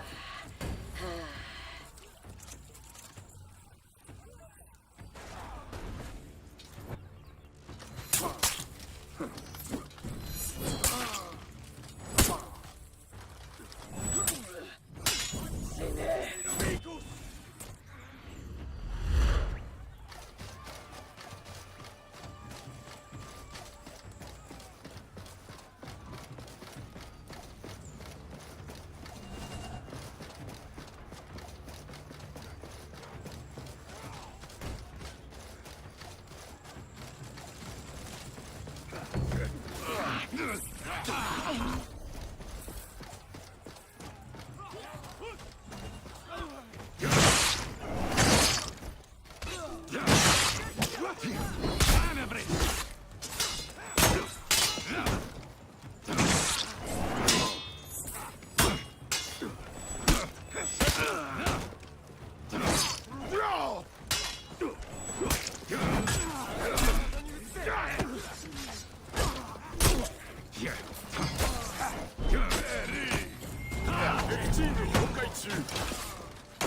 ゾーン A を制圧。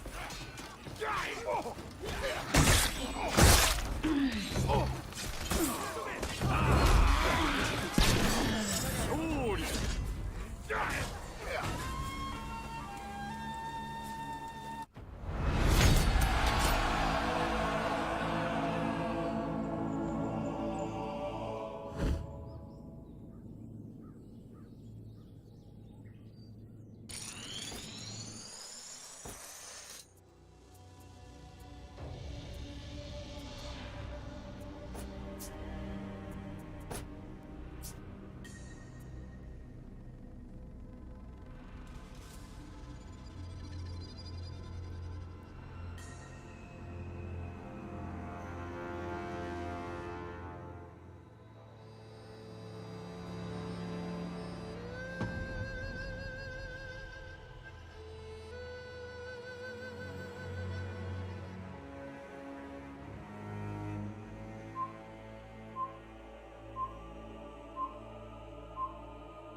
ゾーン A を制圧。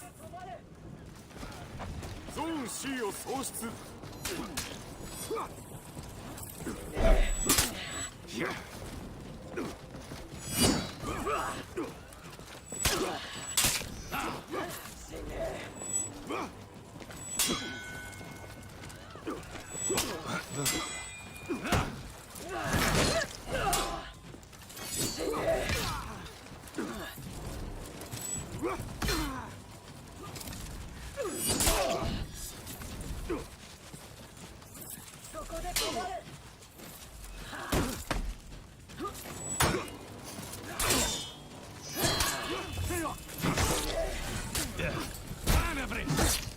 Tace corto! Manevri!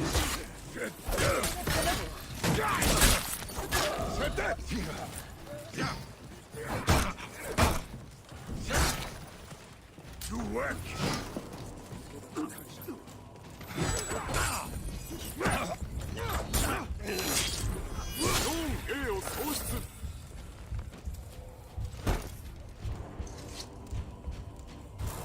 C を制圧。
ゾーン C を制圧。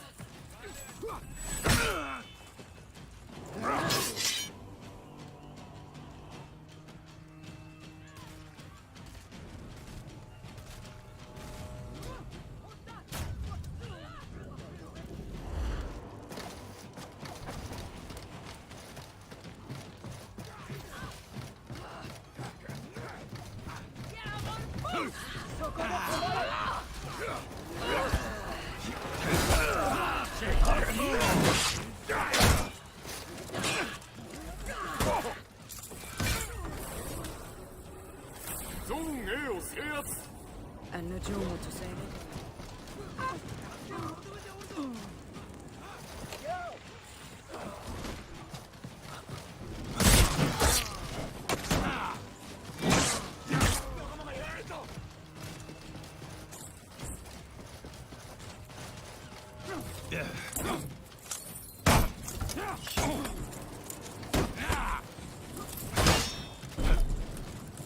Flyga!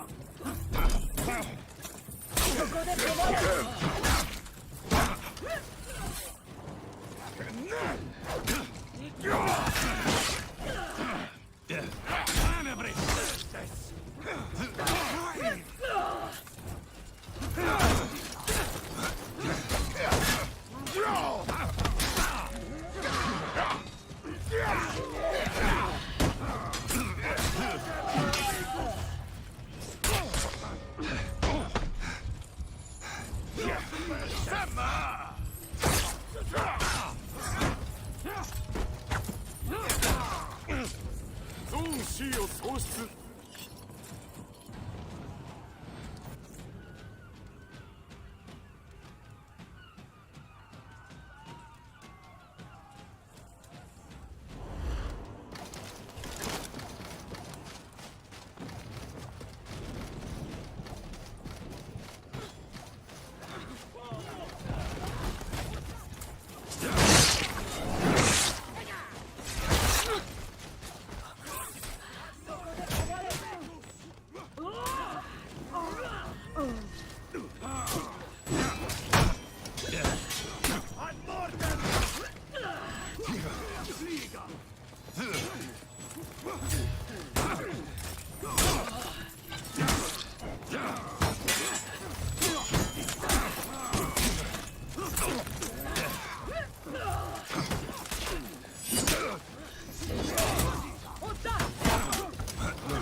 吧。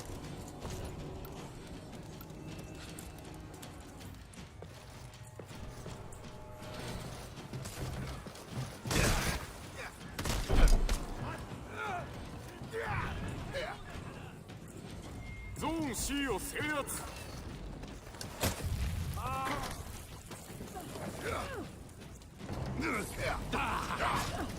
Udaste fortuna, tu va.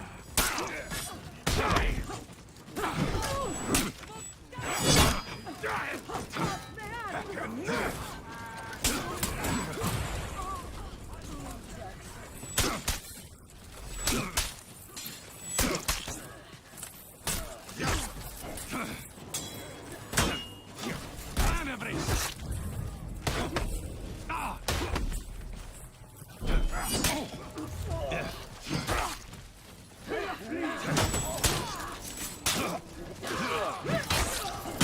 ゾーン C を喪失。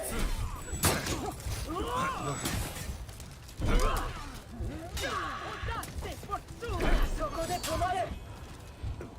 Debiste male.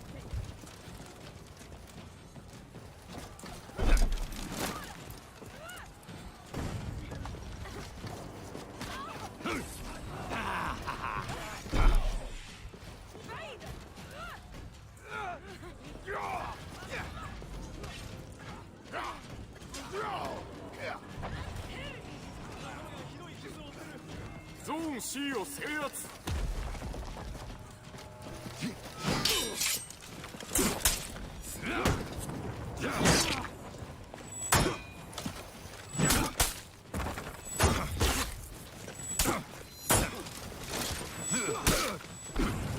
敵チーム崩壊中。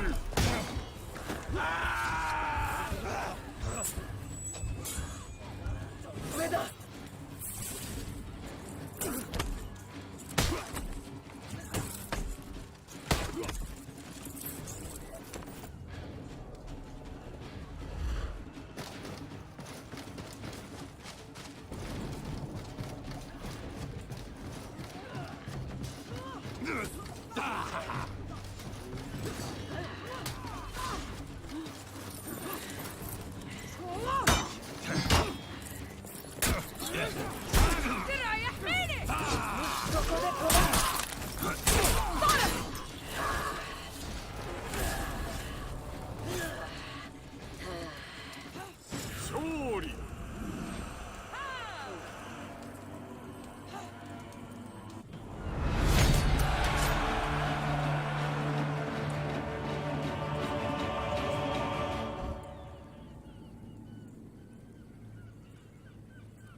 So, you watch all my gank videos, you're ready to start doing them with your team, and you don't know where to start to practice.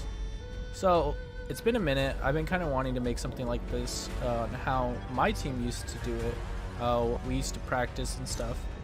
I hope this helps you guys if you guys are looking to practice at all. This isn't like, you don't have to do this necessarily, but this does help quite a bit in getting more consistent in your ganks and stuff. And in this video, we'll be showing how I used to do with my team, and also showing a bunch of fuck-ups too, because I did fuck up a lot, and this goes with the practice. So without further ado, we'll start. The first things first, what you're going to do is you're going to pick a gank, something as simple as like maybe the bash gank or something, and then you're going to practice it. Practice it enough times, wait for the tags, run out, do all that, repeat. Do it with one teammate, then do it with the next, and then maybe try the other character that you're working with, if they also have a bash or something. Whatever you're going to do, just make sure you guys are practicing these till you guys get them down. So now that you've gotten all that memorized and stuff, now you're going to have the person defend themselves. The first round they weren't defending themselves at all, they were just allowing you to just get the game down, figuring it out. Now they're going to try to defend themselves. Your teammate is going to learn how to stall walker, and you two are going to try to gank the person. Do whatever you can to gank and try to get the gank as clean as possible in the fastest amount of time. If you can't get it that fast, that's okay. If you're practicing, it doesn't matter. But this helps with practicing stalling and practicing. If you're looking into being a competitive team or anything like that, this is something that a lot of competitive teams do. They decide to go into a custom match and practice their ganking before they go into a scrim or anything like that. This is a good way of getting those little micro mistakes and fixing them up. Learning how your teammate plays and things like that. Just little things like that help out in the long run.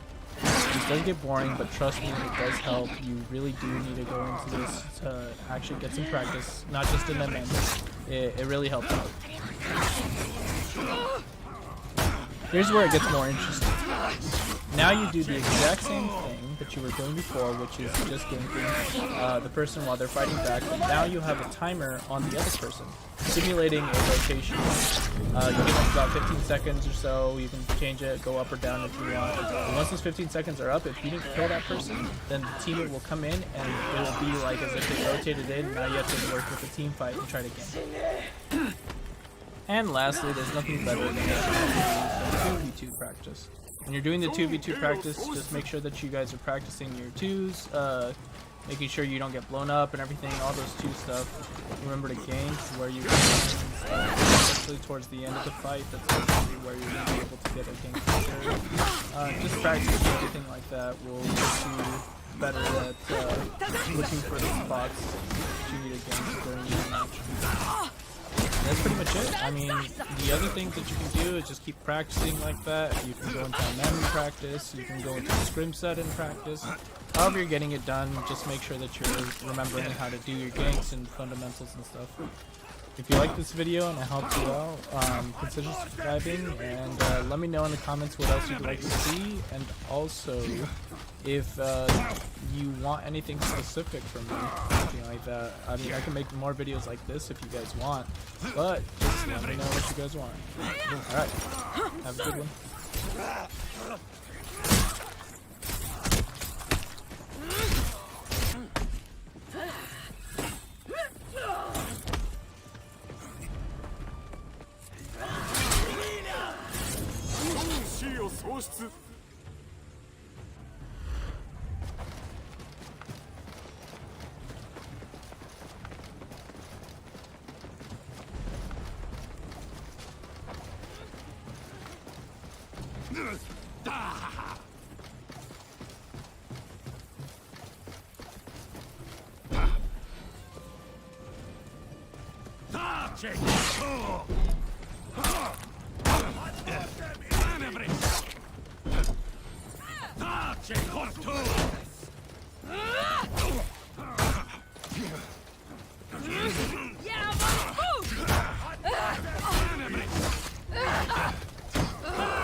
Raven!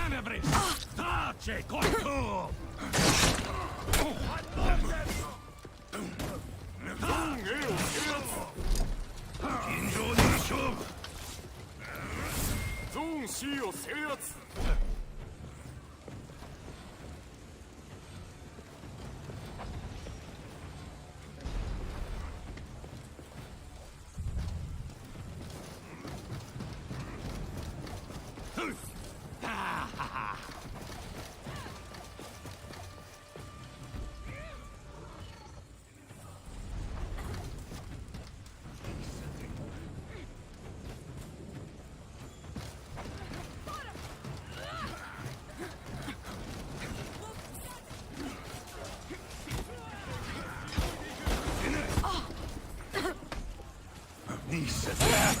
ゾーン C を喪失。Tace corto!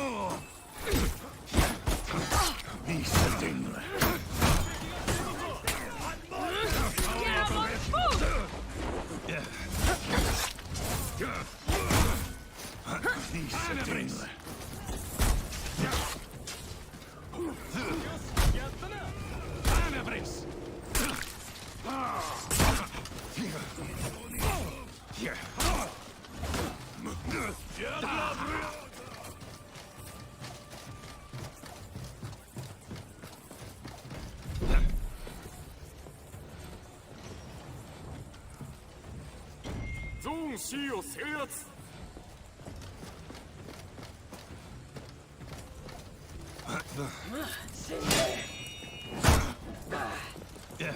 Anabris! Tace corto! Lisa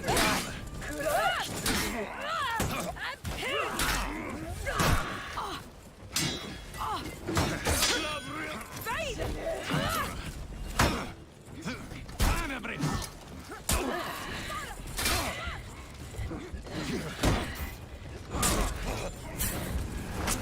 ゾーン C を喪失。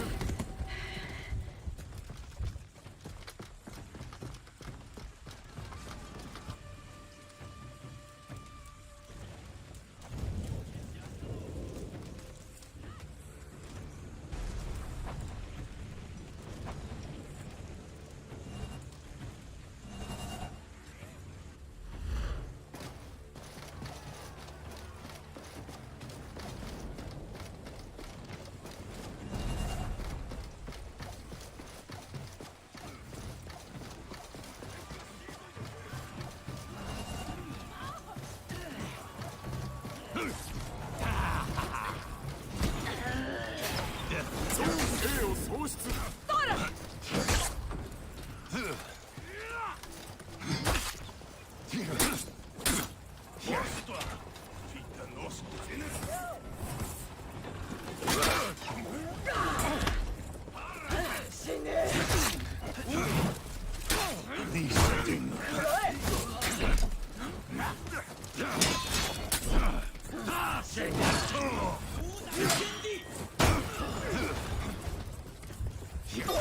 Anabris!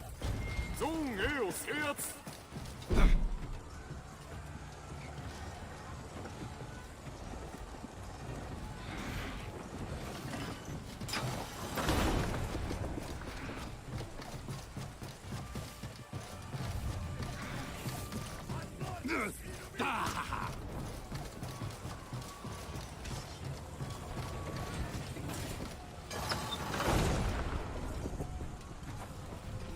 无乃天地。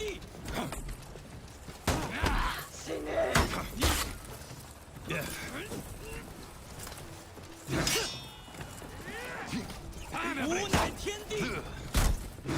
そこで止まれ。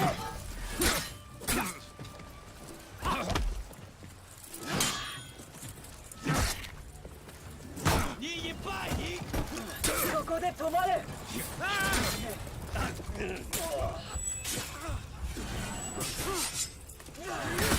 敵チーム崩壊中。ゾーン C を制圧。ゾーン A を喪失。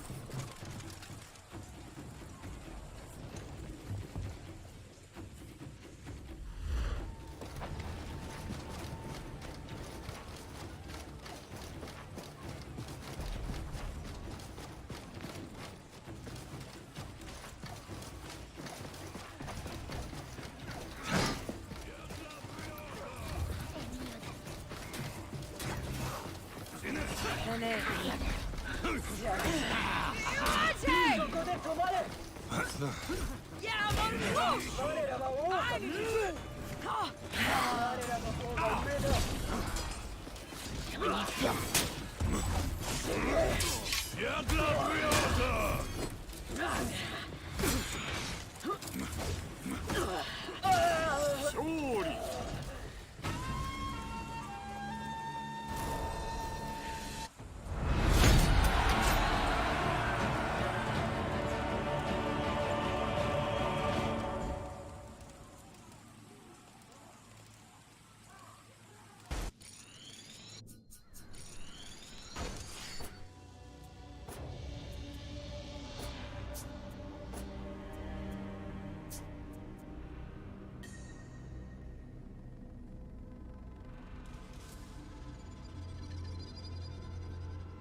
You know how Moon Knight's whole idea is like, I wear white at night so people can see me coming? Yeah. I wear orange so you know exactly what you're going to have to deal with. Well, I guess it's a good thing I didn't make a How to Conqueror immediately, because that would have been outdated pretty quickly. In case you missed it, with the release of Year 6 Season 2, Conqueror has evolved from a wall into a goddamn tank. Just as impenetrable, but also stupid powerful. Just like today's sponsor, Opera GX. Opera GX is the browser for gamers because it honestly makes anything web-related so much easier while gaming. It's helped me record many of my how-to videos on the other heroes because I'm frequently alt-tabbing to the info hub to double-check max punishes and other data, and I can limit how much power the browser is using so it doesn't affect my recordings. I often record these videos with the help of my friends, and it's really useful that social media channels like Discord are integrated right into the sidebar, so I don't have to have multiple windows open or programs running. But if you'd rather listen to music than be on comms with your friends, Spotify, Apple Music, and YouTube Music are also built right in. And if you ever wanted to follow along with my how-to videos while playing the game, you can pop videos out with the picture-in-picture mode so you have both the game and the video on screen at the same time. You can also get Opera GX on your phone. Like the web browser, the mobile app also gets you access to the GX Corner, so you can stay up to date on the latest releases, deals, and free games, and you can connect the app to your PC to send yourself messages or links so you can pick up right where you left off while on the go. You can download Opera GX for free by clicking the link in my pinned comment or in the description. Thank you to Opera GX for supporting the channel, and enjoy the video.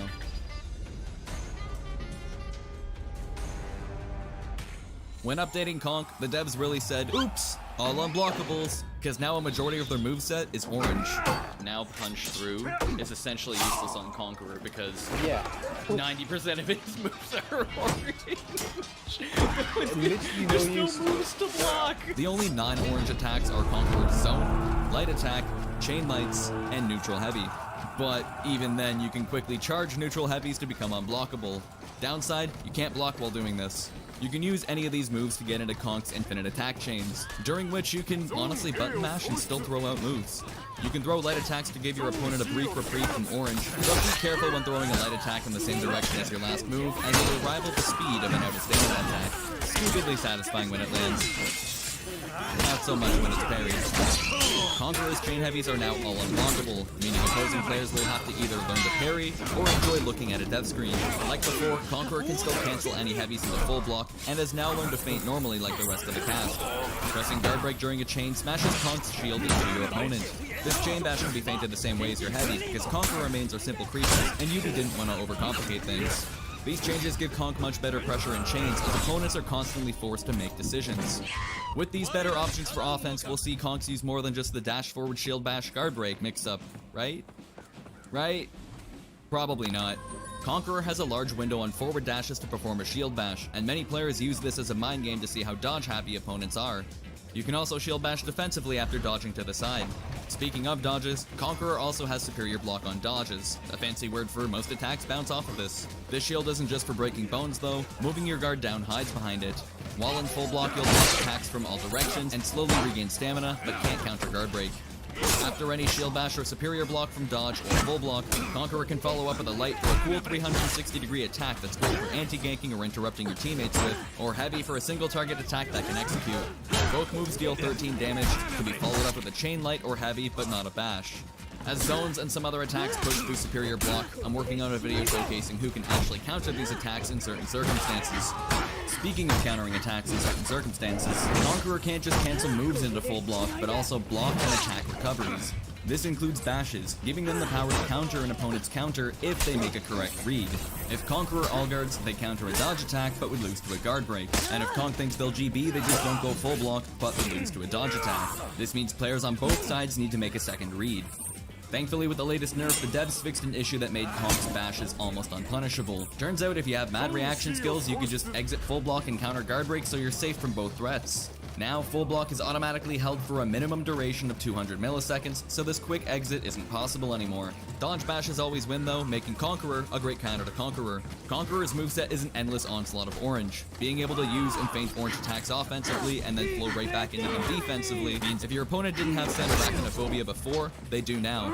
Some of Conq's options like superior block on dodge and Scuddage collection will find more use in fours, and despite strong external pressure and anti-ganking potential with a million unblockables, I don't actually think Conq is particularly strong in fours, with lackluster feats and now nerfed chain damage. That doesn't mean Conq gangbangs aren't effective or annoying, I just think there's other heroes that are better picks. Oh shit, I totally forgot about Conq's sprinting attack. Okay, so sprinting, press guard break, you knock someone down. It doesn't guarantee any follow-up from you, but allies can definitely get some damage in. As for Conqueror's max punishes, on heavy parries your strongest option is a zone attack. You can shield bash into flail uppercut for less damage, but this can also execute or instantly kill your opponent. Light parries simply net Conqueror a top heavy. Guard breaks get Conqueror a side heavy, and wall splats are a little bit tricky. When you're right up against the wall and throwing forward, move your guard to the top during the guard break and you'll always get a top heavy. Otherwise, if your opponent's guard is on top and yours isn't, you'll only get a side heavy. Side and back throws up against the wall seem to always get a top heavy no matter what. If you're further away from the wall, even throwing forward, you can get a same side charged heavy. On knockdown parries, you get the most damage out of a light and neutral top heavy. On forward throws, you can zone into neutral side heavy. And on back throws, you can same side heavy into chain heavy. Obviously, if your guard is on top when you throw, it means you're going to do more damage. Side throws get you the most damage overall, with either a side heavy and neutral top heavy, or top heavy and neutral side heavy. Just start with whatever side your guard is facing, then swap to the other. As long as you follow up with a chain attack, all these punishes are safe from GB on wake up. These punishes change slightly in force if you have the tier 2 feat Shield Basher unlocked. Shield Basher adds 6 damage to any bash or throw, meaning on heavy parries, Flail Uppercut deals 19 damage, and on guard breaks you can side throw and bash into Flail Uppercut for 25 damage total. I'm not gonna lie, before the rework, I didn't put a single level into Conqueror, so I can only personally show off the annoying orange, and I'll have to resort to the 4Fashion website. In the lore, Conquerors are conscripted criminals, and that comes across really well in their fashion, whether they look like bandits ready to steal my money, or a supervillain.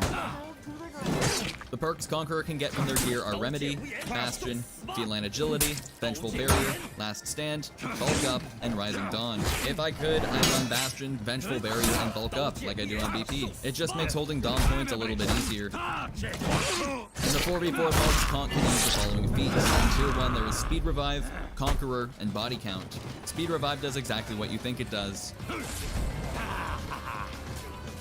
Conqueror captures zones faster and makes boosts you pick up in Deathmatch or Breach last longer.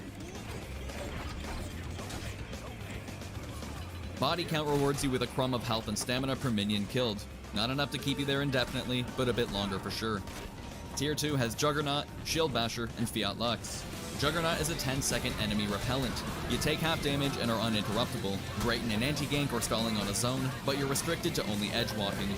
In its current state, Shield Basher adds 6 damage and a Shield Bash or throw. Fiat Lux is a medieval flash grenade that blinds everyone in the blast and removes their stamina, allies included. Tier 3 Conqueror can use Punch Through, Pungo Mortis, and Heal on Block. There's still moves to block! Pungo Mortis throws a small grenade that is great for stopping an execution or revive from a distance, or blowing a hole in the minion lane. Heal on block regenerates 4 health per blocked attack, basically reducing or negating chip damage. Finally, in Tier 4, there's Uninterruptible, Regenerate, and Catapult. Uninterruptible turns you into a mini-boss with 30 seconds of hyper armor. Regenerate lets you heal while out of combat and not sprinting, and it stacks while you're in a healing zone. Catapult is a shell of its former self, and calls down a very easy to avoid projectile that deals more damage the closer someone is to the center. It's great against the Ram and Breach though.